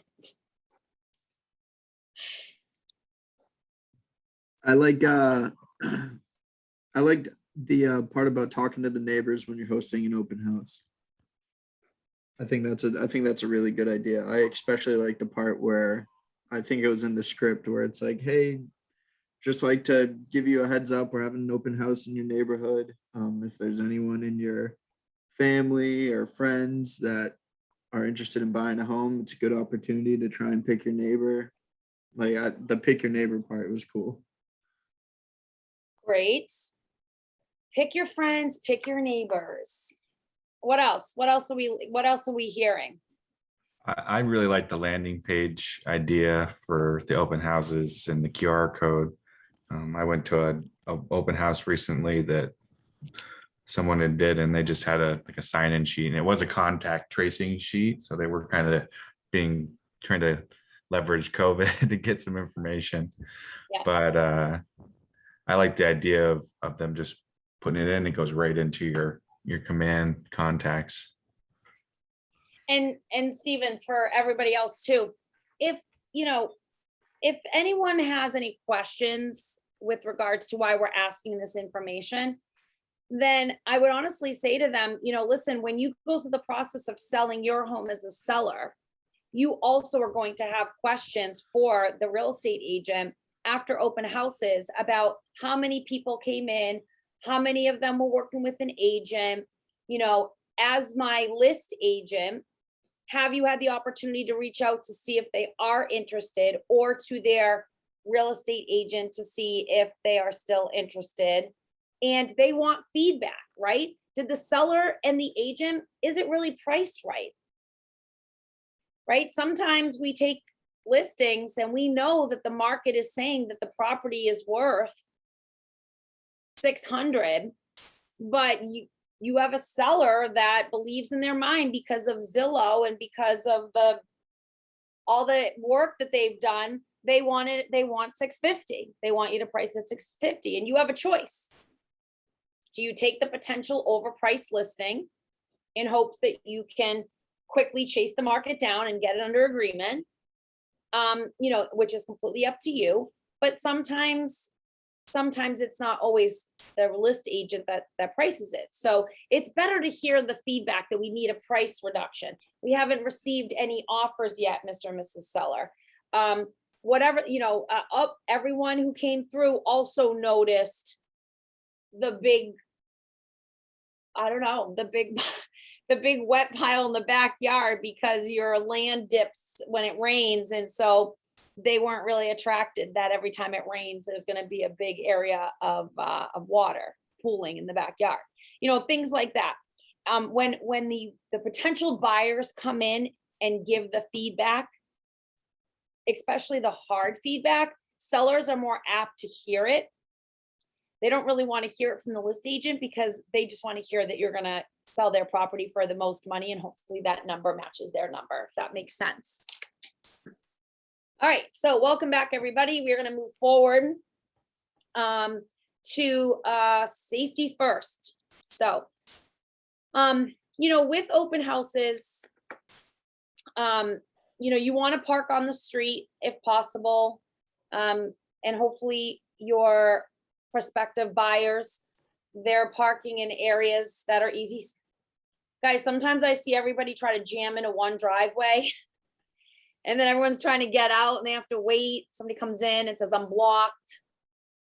Again, it's another reevaluate the property, like really, not evaluate the property in terms of, should you be closer to the door when they come in? So when they're parking, you say this, you know, should you have a sign, an open house tent that maybe, I don't know, just maybe you had to run a CVS and, you know, use the actual tent and put something else in terms of cardboard on it that says, please park on the side street, knowing that the driveway only fits one car or is, you know, too narrow, things like that. Meeting the neighbors, again, please contact your local police department to let them know you'll be doing it. Obviously, have that conversation with your sellers, let them know as part of what you'll be doing is inviting the neighbors. There are sellers sometimes that always have that. They always say, I don't want my neighbors to see it. Okay, I don't want my neighbors to see it. And I'm like, why wouldn't you want your neighbors to see it? Well, I don't want them to see like my house and I don't want to see this. And it's your job to know those objections and to let them know you're not going to be living anymore. And this is a great opportunity for your neighbors to pick the buyers that will be living in this neighborhood. Okay, and to smooth it over. So you want to let them know that you're going to be doing the meet and greet with the neighbors. Never turn your back on a prospect. Okay, so safety. This is very serious. You know, some people, some agents don't go into the basement. Okay, I'm one of those agents. I'm not following you down the basement. If you have questions about stuff in the basement, you come up from the basement. You can ask me any questions that you want. Me, I'm just not, I don't feel comfortable. I never had when I did open houses and I never will. Okay. But I definitely don't mind asking, answering any questions. So when we say never turn your back on a prospect, just be aware of your surroundings and where people are at all times and where you are, where they are. You know an escape route. Now, listen, I'm not trying to make you nervous about this stuff, but this is really important. You know, that's why we say to real estate agents, unlock the slider to the backyard, even in the winter, in case you had to use that for emergency reasons. It doesn't matter. Maybe the fire alarms went off because there's carbon, or the carbon alarms went off, or this, and everybody needs to get out, or you have to get out because of something. You want to know where you're going to leave at which point. So just be aware of the doors that work, the doors that open, how to get there. Your cell phone, you want to keep your cell phone charged. It's not on here, but sometimes it's nice to know the Wi-Fi password. And so if you're doing an open house for another agent, that might be a little bit harder. But when I'm taking a listing, me personally, I'm asking for a guest user password because I will be using technology to bring people in to the open house on my iPad, my tablets, and it will be faster. And I want to be connected because I don't want to be in a dead spot where my phone doesn't work if I need to call 911 in case there's an emergency. And I want to have the cell phone charged up. And it says, let someone know where you are and when you'll be done. Okay, well, your office usually tracks which open houses are starting and when they're finishing. On this one, it's just let a family member know that you're going to be doing an open house at 123 Main Street, especially vacant properties, bank-owned properties. You want to tell people where you're going to be, or like I said, if you're really nervous about stuff, bring a lender, bring another real estate agent, and work the open house together. Krista, do you have anything to add in terms of safety? I mean, I think that's keeping it so that you guys want to stay in the industry. No, I'm just joking. So as a male, I'll go ahead. I'm new to real estate, but I will offer my security services. If you've got an open house or a showing, I need the experience of shadowing. I'm shy of 6 feet and I'm more than happy to go to it with you. Yeah, the only thing that I would add, and I do apologize, our internet here is a little wonky sometimes. So I got kicked out for about 15 minutes. I was scrambling around the office, freaking out, trying to reset this and reboot that. So sorry for my break. But like pepper spray, simple little things. They make different types of jewelry with basically a panic button on it. So in my area, in my market up here, there are a lot of areas that you go to that do not have cell service. So something like that might be absolutely necessary. Just be really careful. Yeah. Be really careful. Make sure people know where you are, what you're doing, and when you're doing it, so they can check in on you. And if anything goes wrong, they know where to come look for you. That's it. Isn't there like a yellow folder like policy or something? Have you guys heard of this? Oh, No. oh, I heard like when I went through class that like if you're in an uncomfortable situation at a showing, call your office and ask for the yellow folder and then say, hey, can you grab my yellow folder and drop it off at 123 Main Street? Okay. Obviously, and put the address that you're at. And then that just lets them know that like something's up and they kind of just want a little more safety and security. Yeah. So that's really great.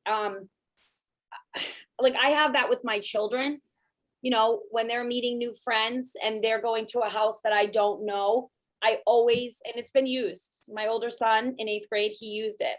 And my name is Jamie Camarata. And I said, you have to tell your friend that you need, and he programmed me into his phone as James Cameron. Because I didn't want to say mom. He's like, what if I call you and I need you and it says mom, like I'm calling my mom. And so he changed it to James Cameron. And I said, if you ever feel uncomfortable, you call the James Cameron and you say, hey, am I still coming over to your house today? And if he says that, I know that he needs to be picked up and removed from the environment. And we have a plan for that. So it was used once because one of his friends' dads left one of the safes open. And even though there wasn't any ammunition anywhere because it was done in a different location, my son still didn't feel comfortable with the son showing that my dad has all these hunting guns, right? And so, yeah, I think that's a great idea, either to your significant other, to a friend, to someone, to have a code word if you want, you just want to be safe. Again, be near a window, be near a door, let somebody know where you're going to be for the next couple of hours, charge up the cell phone, maybe get onto the Wi-Fi. And by the way, use your intuition. Your intuition, your spidey senses are there. Everyone is born with it. If you don't feel comfortable, then you need to remove yourself, even if you stand outside and keep the door open or whatever it is. Okay. And so, Alex, I do like that idea of having something like that to someone, because most offices are closed on the weekends, but nonetheless. So great idea. I have one more idea. You can, there's apps out there that allows you to basically download the app, and it basically is a safe button, which is you go to the app and it's basically one click and it calls 911 or it lets police or the law enforcement know that you're in trouble. And those apps there's tons of them out there. It's very simple, but it can help in a situation like that. Great. And guys, always have your cell phone on you. Don't leave it downstairs. Don't leave it on the counter. Put it in your pocket. Girls, keep it in your hand or pocket, whatever, but keep it on you. All right, let's move to the next slide. Follow up and convert. So, Amy, can I ask a question? What are your thoughts on asking the homeowners about rings and cameras that are on? Great question. So in at least Massachusetts, in order for you to put a listing into MLS, you have to ask them these questions. You have to ask if they have a video surveillance outside and inside, and you have to ask them if there's any recorded devices. And by law, if there is somewhere where they're signing into the open houses, you need to let them know that this property has surveillance, or that it is it also by video or by audio or both. Okay, so when you greet them, you're telling them that stuff. Okay. Yeah, so every state is different. So if I know that my people have Ring Central outside the property and that they have some cameras inside the nursery and things like that that are kind of in the house, whether they're on or off, It's my job somewhere to let them know. Just want to let you know, there are Ring cameras outside the property and up in the nursery, you know, there is the baby's camera. Because legally you can't be recording somebody without their knowledge. Okay, great question, great question. If you think of any, put it in the chat, raise your hand or just come off mute. All right, follow up in converting leads. This is the biggest missed opportunity for agents because they fall short. They make that one phone call and then they never follow up. Yep. I mean, as you get to know our company, there's a guy, Tony DeSella. I absolutely love him. And he says the same thing. I mean, the follow up is where everybody loses all their business. So when you connect with a lead and you bring them into cultivating them, the interactive and action-based programs of nurture and qualifying them are all on you. So you're qualifying a lead, there's potential, we might work together, things like that. And then it's your job to nurture them. So what does that mean? Give them a little bit of love and attention, right? So they're not thinking about you. Shocking. They're not thinking about you. You're thinking about them because in the end, you're going to help them with their forever home or sell their home to get to their next forever home. There's commission involved. You're going to get paid. But they're not thinking about you first. Okay. So it's your job to always remind them through, again, KW technology. Our smart plans are amazing. Those are amazing opportunities to send a friendly email or a birthday campaign, text message, just to stay in the loop with potential prospects. Okay. And qualifying them, that's when you're starting to work with them when you bring them back to the office and we get a little bit deeper about asking them questions about, have you been pre-approved? If so, what have you been pre-approved for? Do we have to sell your property in order to buy the next property? What does that look like? Ideally, where do you want to be? And that's when you are qualifying their wants and needs as the consumer on both the buyer and seller side. So that happens at the appointment, right? So once you build this soft relationship, you're like, you know what?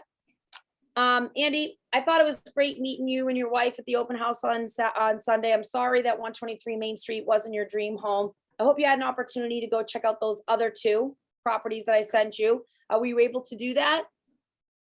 You know, yes. Okay, on a scale 1 to 10, how'd you rate those? Okay, great. So, all right. So let me ask you, are you selling anything in order to buy at this point? No, we're renters over at, you know, Royal Crest. Okay, great. And I'm making an assumption you've been pre-approved by a lender already that you're working with. Well, not yet. We think that we can do this. Boom, introduction to lender. Yes, we've been pre-approved with this company. Let me ask you, when abouts were you pre-approved? Roughly.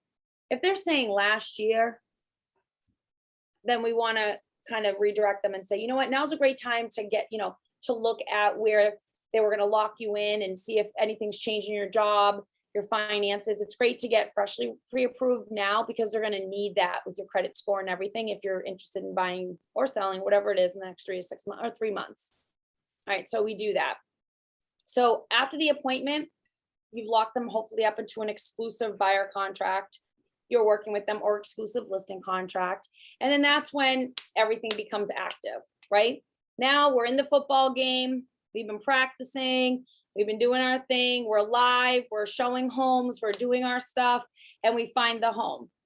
You go to contract classes within your market center to understand how to fill out all the appropriate documents through DocuSign or pen and ink. Get it under contract and close the transaction. So one way of being able to keep track of this, by the way, is going to be in your opportunities within your command platform.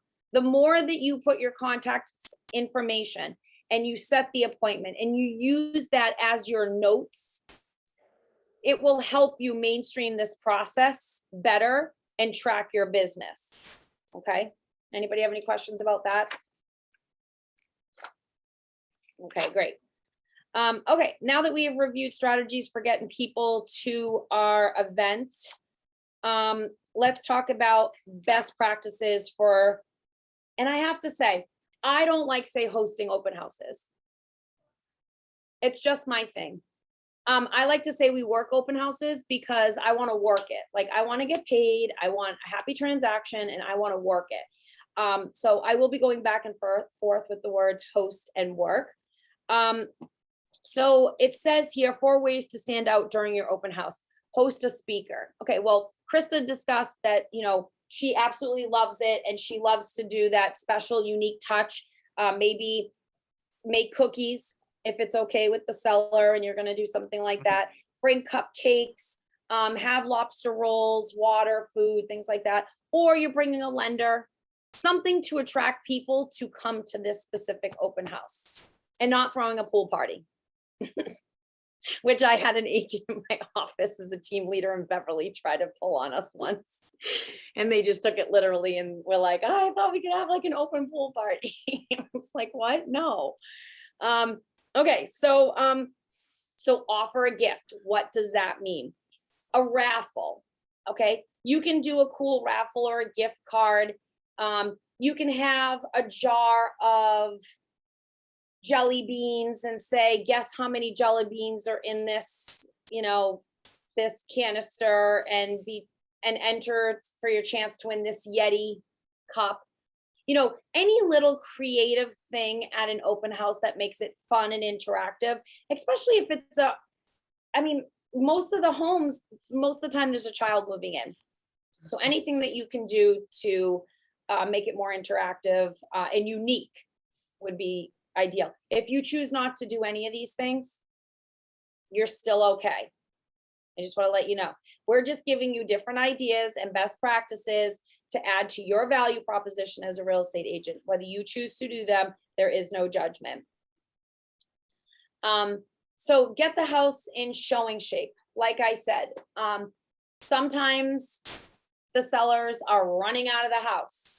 And there might be a couple of dishes in the sink, believe it or not. Listen, Krista, I'm sure you can attest to this and you'll have your own, you know, stories, but I'm shocked sometimes when I walk through the property before an open house, and it's not purposely. Again, people are living their lives very quickly, but when they're bringing those 2 dogs, this has happened way more often than not. When they're bringing those 2 dogs and the kids into the caravan to get out of the house, the dog could have gone in the bathroom on the rug that everybody's going to come through. You got to be prepared for that. The toys could be out. There could be dishes in the sink. Somebody forgot to flush the toilet. That's my favorite.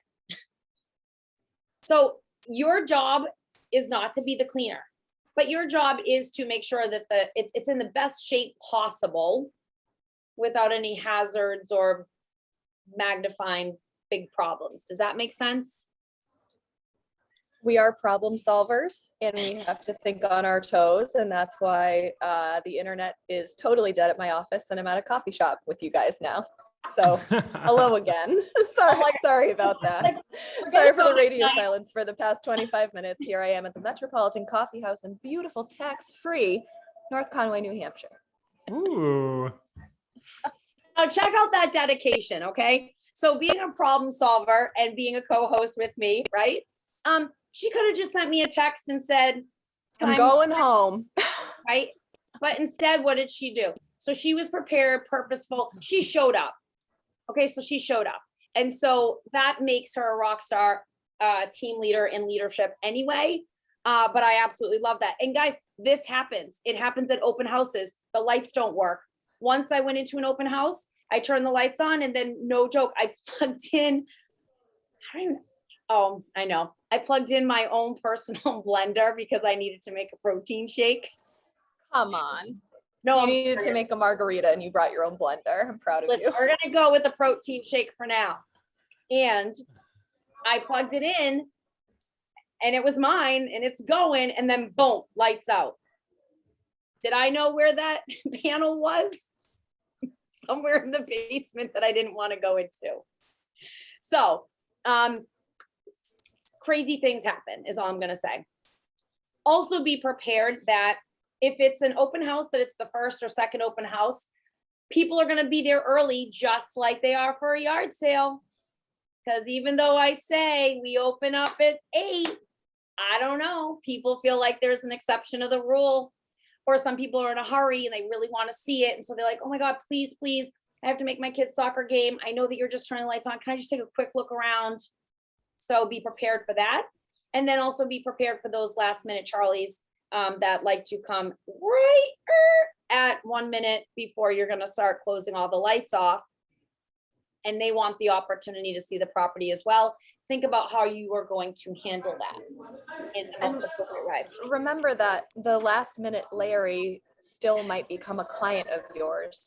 So treat Larry with as much respect as you would as somebody that came in the very middle of the open house. He's still showing up, showing interest. So, you know, that person might end up being a $500,000 buyer. You never know. Yeah. I mean, you might not have felt it with Charlie, as I gave the example, but Larry, Never know. Larry might be the one. And to go off of Krista's point, I want to say one thing. My first open house, so I had no business and I worked for an independent company. So she owned her own company, very high end, and was known in my local town to list like the $1 million properties. And she had an opportunity for an open house for a $200,000 property. So somebody's home on the line here of Andover, North Andover. And I was like, oh my God, I want it. It was my first open house. I was so excited. I learned all these cool things about what to do and how to handle everybody. And so I treated that open house the way that I would a $5 million property as well, because it was somebody's home. It was my job to have as much knowledge, XYZ. Okay. So it was only for an hour and a half. And as I just locked the door, a couple came and said, oh my gosh, are we late?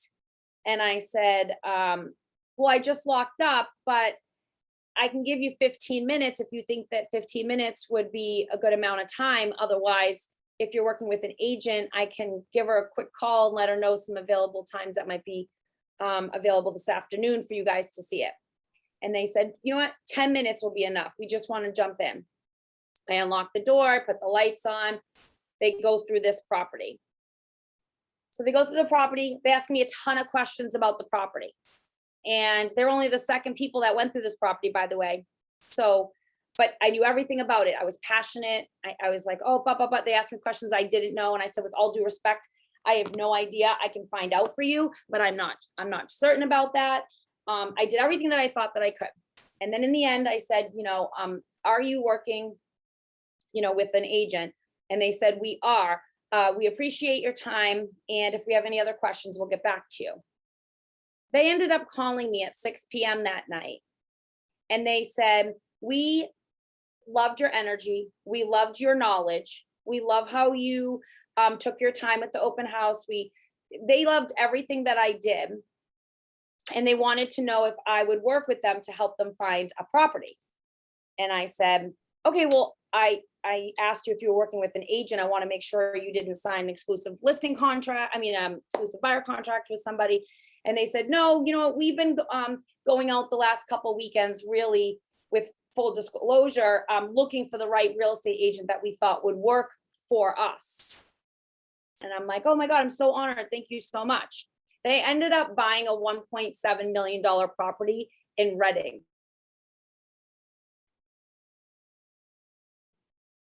So they were just going around to any open house the couple weeks prior to, once I got to know them as clients, and then they became friends, because they wanted to find somebody that was authentic. They didn't care about the price point, that was knowledgeable, that was professional, XYZ. So like Krista's point, you never know who is going to be your client.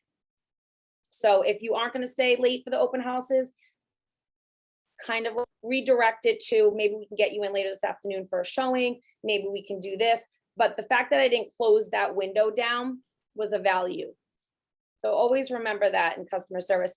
I do want to say in the best practices here, I love this idea. I've never seen this, Krista. And it said, need an idea, hold an open house scavenger hunt. Now, this is for those people that really want to 3.0 it and want to have fun with it. It says, give visitors a card with clues and questions to answer as they tour the home. And then it gives you some examples. Now, you can find this in your participation guide. How many fireplaces does it have? Which room had an inviting window seat overlooking the back terrace? Things like that. And then teach them about the home's features. And then it says, if they fill out the card, then put their card into a drawing. And it was more of an interactive card, or maybe have one for the children to do, to keep them occupied in part of the process. Now, those are just some ideas, but I just wanted to let you know that that was also some examples. All right, next slide. Best practices hosting. We really went over this in detail already, okay? So you do want to welcome the visitors at the door like we discussed.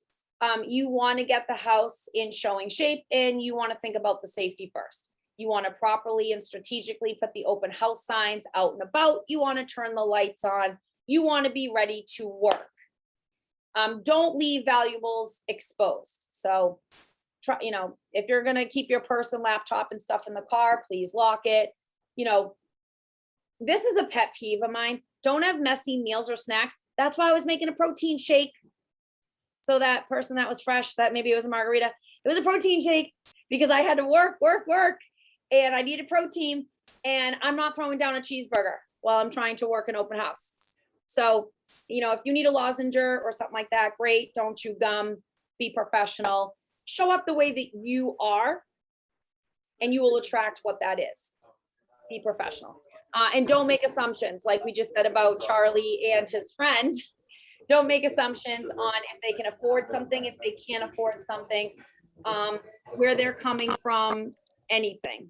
You're one of the best practices that I heard in the industry was an acronym, JAQ, just ask questions. So JAQ, just ask questions, you'll never be in trouble. When you make assumptions and make statements, that gives you the opportunity to get in trouble. So learn how to turn some of your statements into questions, because you're also involving the other party. So it doesn't seem like a one-way street, and it seems more of an interactive relationship versus you just talking and telling somebody. All right, next slide, Ben. Best practices success kit. I completely believe in this.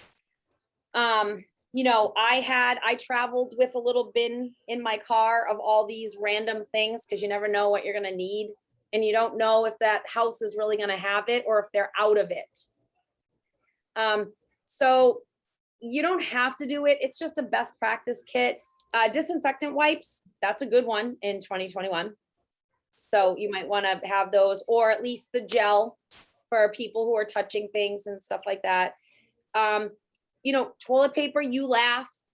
People shouldn't be using the toilets, but sometimes it happens all of the time. Can I check the happens. plumbing? All of the time. It happens. It happens. And so sometimes we need an extra roll or whatever. Paper towels, pens. So you always have to have pens, but you know, the fill out sheets, air freshener, meh. I mean, if you need to spray it and somebody's a smoker, or maybe lighting a candle or something, but blow it out after the open house. Always have extra business cards, because that's the business that you're in. Backup battery or power for your phone. Yes, make sure it's charged, things like that. Measuring tape. Well, we have our phones now, and it already has a lot of the measuring, but a lot of people sit and look at something for a long time, and they try to envision their couch here, or they try to envision their king bed here. So little information, a size of a king bed, the dimensions of a queen bed. You know, do you have an L-shaped couch? Typically they're about this. Let's measure. The more value that you're adding, you're doing your job as a seller's agent, but you're also adding value to the potential buyer that you can pick up on the other side. Trash bags and tissues. Need I say anything else? That's what I gotta say. Krista, can you think about anything else that I always had, am I muted? No, I'm not. Okay, my tote, my open house tote. So in that plastic tote, of course, I would have all of these things. I would have like the little booties as well, especially during the 2 mud seasons that we have up here. Yep. You know, extra napkins and paper plates and just little cups and things of that nature, just in case you are, I mean, in this, of course, is pre-COVID when we could actually host an actual little mini party. Yeah. But yeah, just even if you have a plastic tote that you take in and out of the car, when you're on your way to the open house, just always be over prepared. Yep. Again, best practices, not mandatory, everybody. Don't get overwhelmed that you have to go out and buy all this stuff. We're just trying to help you that if you come into a MacGyver situation, that you might have a kit in your car that you're like, I got that. And it just adds a little bit of value. All right, next slide, follow up.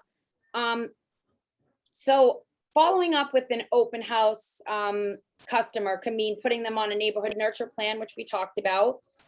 We used to have these things called an 8x8. So it was 8 weeks worth of an 8 touch being in front of the consumer, writing them a handwritten note, thanking them for attending the event, sending them a text message, something like that. But that would be, as the solo agent, the prospecting and marketing of the lead generating and collecting them to track them into the database. And again, it is your job to stay in touch with them. You have the knowledge that they need in order to purchase a property or potentially sell a property. And they want to feel like their priority. They don't want to feel like they're just a number. Once they start feeling like they're just a number, that's where it starts to get confrontational and not great. So you want to give them the opportunity. So you want to create a great system. And the command platform that helps create a great system, because when you have a lead and you put it into the contacts and you put them onto something, emails, texting, you're cultivating the lead. So when they're ready, that you can go through this funnel of appointment, active, under agreement, and close. Remember, your main goal in business is to get in a relationship with the potential clients. Again, you always have the option. I'm going to work with you. You're going to work with me. We're going to work with each other. Nobody's going to work with anybody. So if it's not a right fit, don't chase the money. This is my honest opinion. If it's not a good fit, if they're not going to follow your best practices of how you work as a real estate agent, it's only going to be ugly in the end. So if you set the expectations, if you set the standards, how you're going to communicate, how you're going to work with them, and you're showing value, that's when it's good. When you're lacking those things, that's when it's not a good fit. Okay, so given what you've learned a little bit today, who's ready for an open house? Who's ready for an open house opportunity if it was thrown at you today? Everybody should have their hand raised, because guys, I'm ready to fill up the crock pot full of Swedish meatballs and start hosting again. That's it. You're just building relationships with potential people that you could help find their dream home or sell their home and make some great money doing it. That's the relationship. You just got into the relationship business. And so we're gonna go to the next slide for ahas to achievement. And Jacob has his hand up. What is it?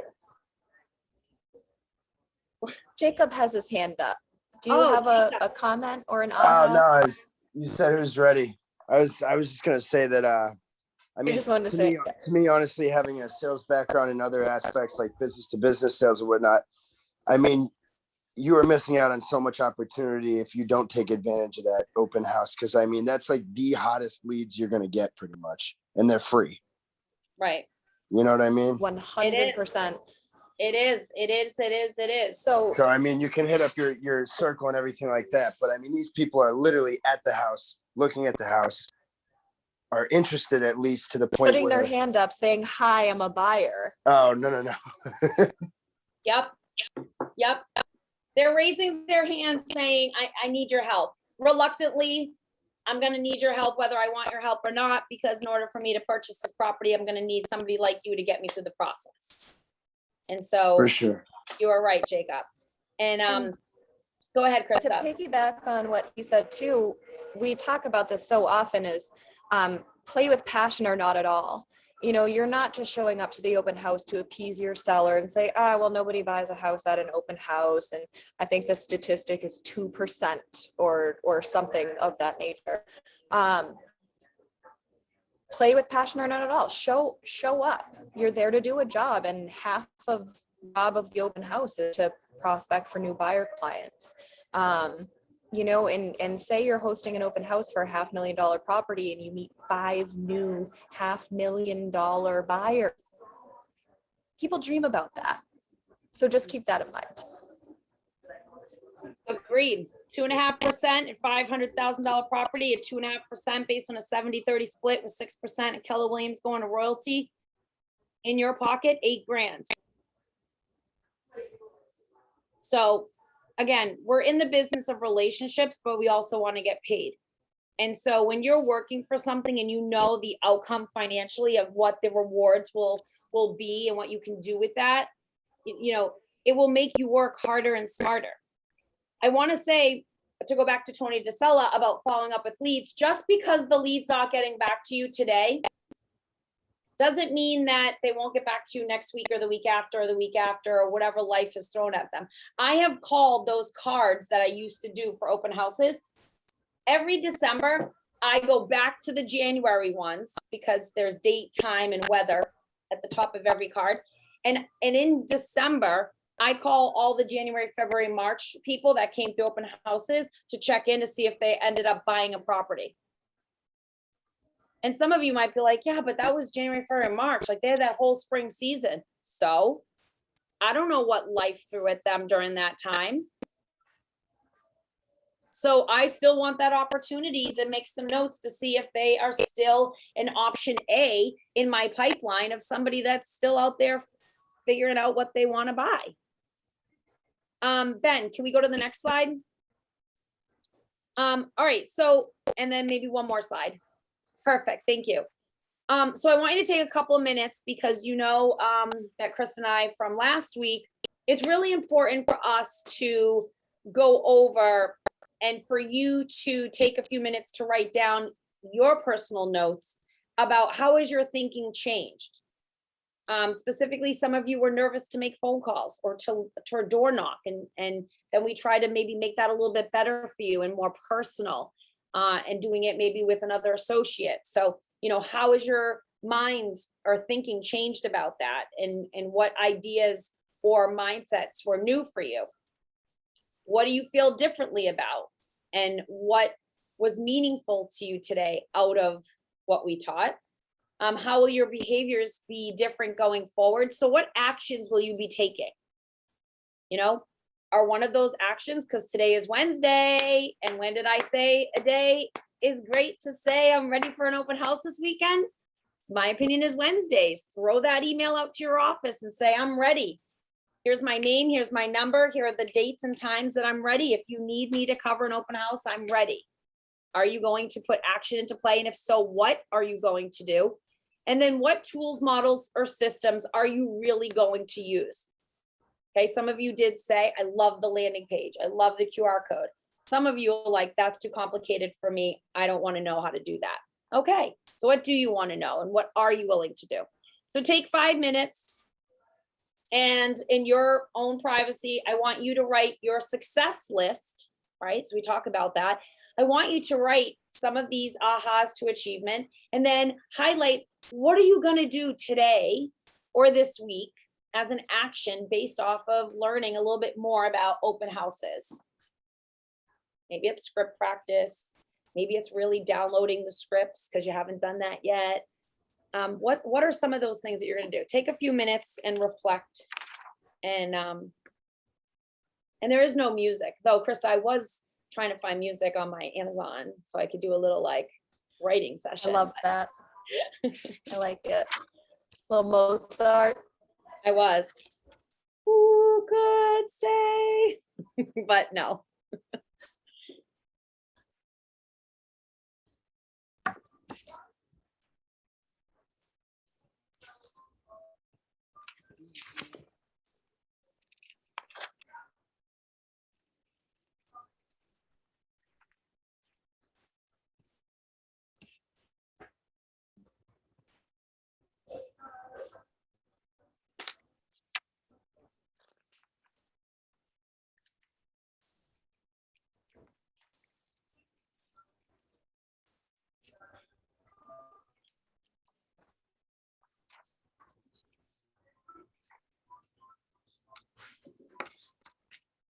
All right, Ben, can you do me a favor and stop sharing the screen so I can have everybody on one screen, if you don't mind?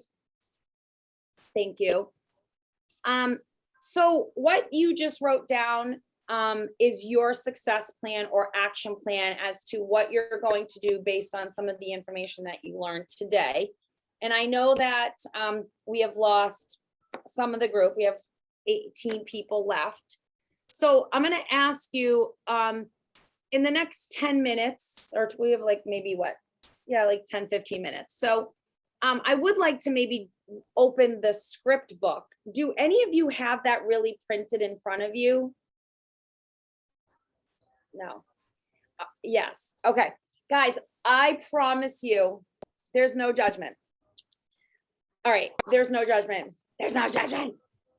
So in order for me to be prepared, purposeful, and for today, even though I've taught Ignite for 8 years, I still had to print everything out and look at it as we went along in order to do that today. I really encourage you, if you're not going to do it with all of the small series of sessions, definitely do it through the script book, because those ideas, you're not going to have to think of a script. You're going to read it. You're not going to love it. Then you're going to say, okay, how can I customize it to be more like myself so I don't feel so scripted, to feel comfortable to actually make the phone calls. One thing that our market center is doing tomorrow is a give thanks lead generating. It's from 4 to 7. It's 4:30 to 7:30, I think. And those calls are care calls. Those calls are to call people and be prepared, and just be prepared and present, and to call somebody and say, you know, hey, Krista, it's Jamie. You know, I saw you post yesterday about that amazing soup recipe, and I just like absolutely loved it. And I was just wondering, you know, could you share that with me? And then Krista's like, oh my God, I would love to share that with you, blah, blah, blah. And I'm like, how are things going? Is, you know, do you need anything? Is there anything I can do? What a crazy year, blah, blah, blah. What are you doing for the holidays? Well, listen, I just called to say thank you so much, because I thought the recipe was great and I appreciate you and I love your posts and your passion. And I really hope you enjoy the Thanksgiving with family and friends. So we're just making care calls to be intentional, because right now everybody is in that feeling of the season of families, football games, get-togethers. Hard to believe that when COVID happened, it was like a ghost town and nothing was happening. And now we're a little bit better, where we're getting back together with family and friends and relatives and being able to go out to restaurants and stuff.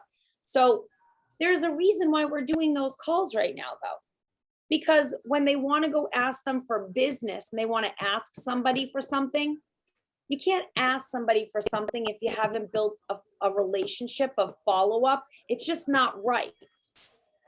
So if you're purposeful every couple weeks on lead gen and you're doing it from contribution, then I feel like you have the right later on to say, hey, Krista, let me ask you, you know that I'm in real estate and I can help people list their property, buy their property anywhere in the US. And who do you know that's looking to do that, you think, maybe in 2022? That's a call, say, I'm making in February, okay? Maybe February or March. And Chris is like, oh, you know, I don't know anybody and whatever. I'm like, well, would it be okay that if you think of anybody or you have a conversation with somebody and you think about me and give my contact information and blah, blah, blah, blah, blah. And Chris, absolutely. And then I say to Krista, you know, is there anything that I can help you with in any arena of your life, like business or whatever? No, I seem to be pretty good. All right, great, bye. All right, so I wanted to break out into breakout rooms, but I'm not going to do that because you guys aren't going to do it because you don't have the scripts in front of you. And I appreciate you being honest with us. So in the next 10 minutes, who has a detailed question or needs an idea, or it's something related that we can answer for you, having 2 experienced team leaders and real estate agents on here that might be valuable for you based on your action plan of like, ooh, if I knew this or where to find this or how to do this, I would do that today, or that's a need of mine. Is there anybody that wants anything from us? Can you go over what a shadowing would entail and my role and responsibility doing that? I was gonna ask that same thing. Shadowing another agent. Yes, for an open house, I'm sorry. Yeah, so everyone does it different, right? So based on the list agent, there are some agents that don't mind having a newer agent shadow because they don't really call it shadowing. They're building a relationship with you. They're getting to know you a little bit. It might be crazy hectic, so they could use an extra person on deck.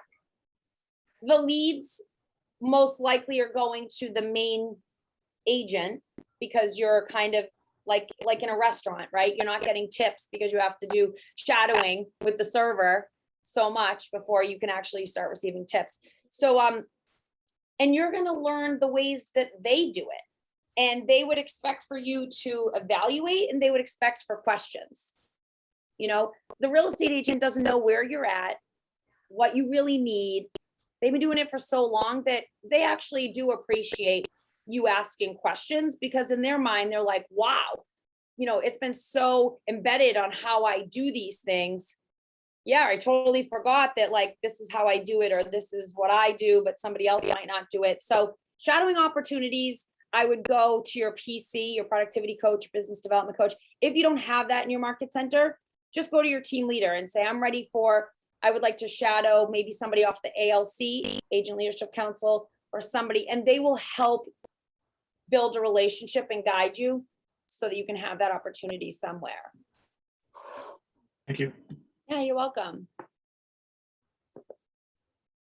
Who else? And to that point, I just want to add also, can you guys hear me? Yes. The internet is still wonky here, so I think there's just a little bit of a lag. To add to that, it's really nice just to have another body sometimes, and not just for safety wise, but if not really any shows up, it's nice to just be there to hang out with somebody and to be there and pick the brain of a more experienced agent as well. Yeah. So don't be afraid to ask. They're happy to have you there.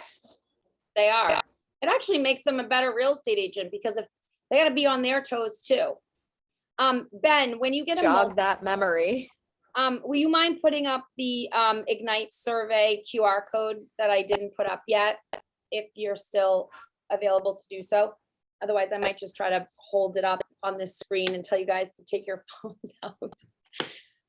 But as you know, it's really important for feedback for the region to make sure that this adds value, that you got out of it what our intentions were, which was understanding properly how to work or host an open house from start to finish. And we appreciate the feedback. So the last thing that we will ask of you is if you don't mind scanning the survey. And Krista, if you want to put your contact information in there again, just so they don't have to scroll all the way up. I will do the same thing with mine. Jamie Camarata. And, you know, Krista and I are always available. We made relationships with people last week who utilize this. If there's something that you need, don't hesitate to text us, email us. Any questions that you have, we want to be a resource, whether we're in your market center or not. We still want to see you successful and be able to point you in the right direction as to where you need to be. All right, well, if there are no questions, we'll give everybody one more minute to scan this and we'll kind of head out 8 minutes early today. We appreciate your time. Yeah, go ahead. Just so everyone knows, I also put the link directly into the group chat. So you can just simply go to the chat and click on the survey link if that's easier than scanning the QR code. Perfect. Awesome. Thank Ben. you. Thank you. Thank you, Ben. All right, and when you're finished, you can go ahead and turn your camera off, end the meeting. We appreciate your time. We'll stay on for one more minute and we will end the call. Have a great rest of the week. And I won't see many of you, so have a great Thanksgiving holiday and celebrating and being intentional and purposeful this year. Kristen, And if anybody's hosting anything this weekend, I would love to hear on Monday how it went. Kristen, do you know the market center number for Portsmouth?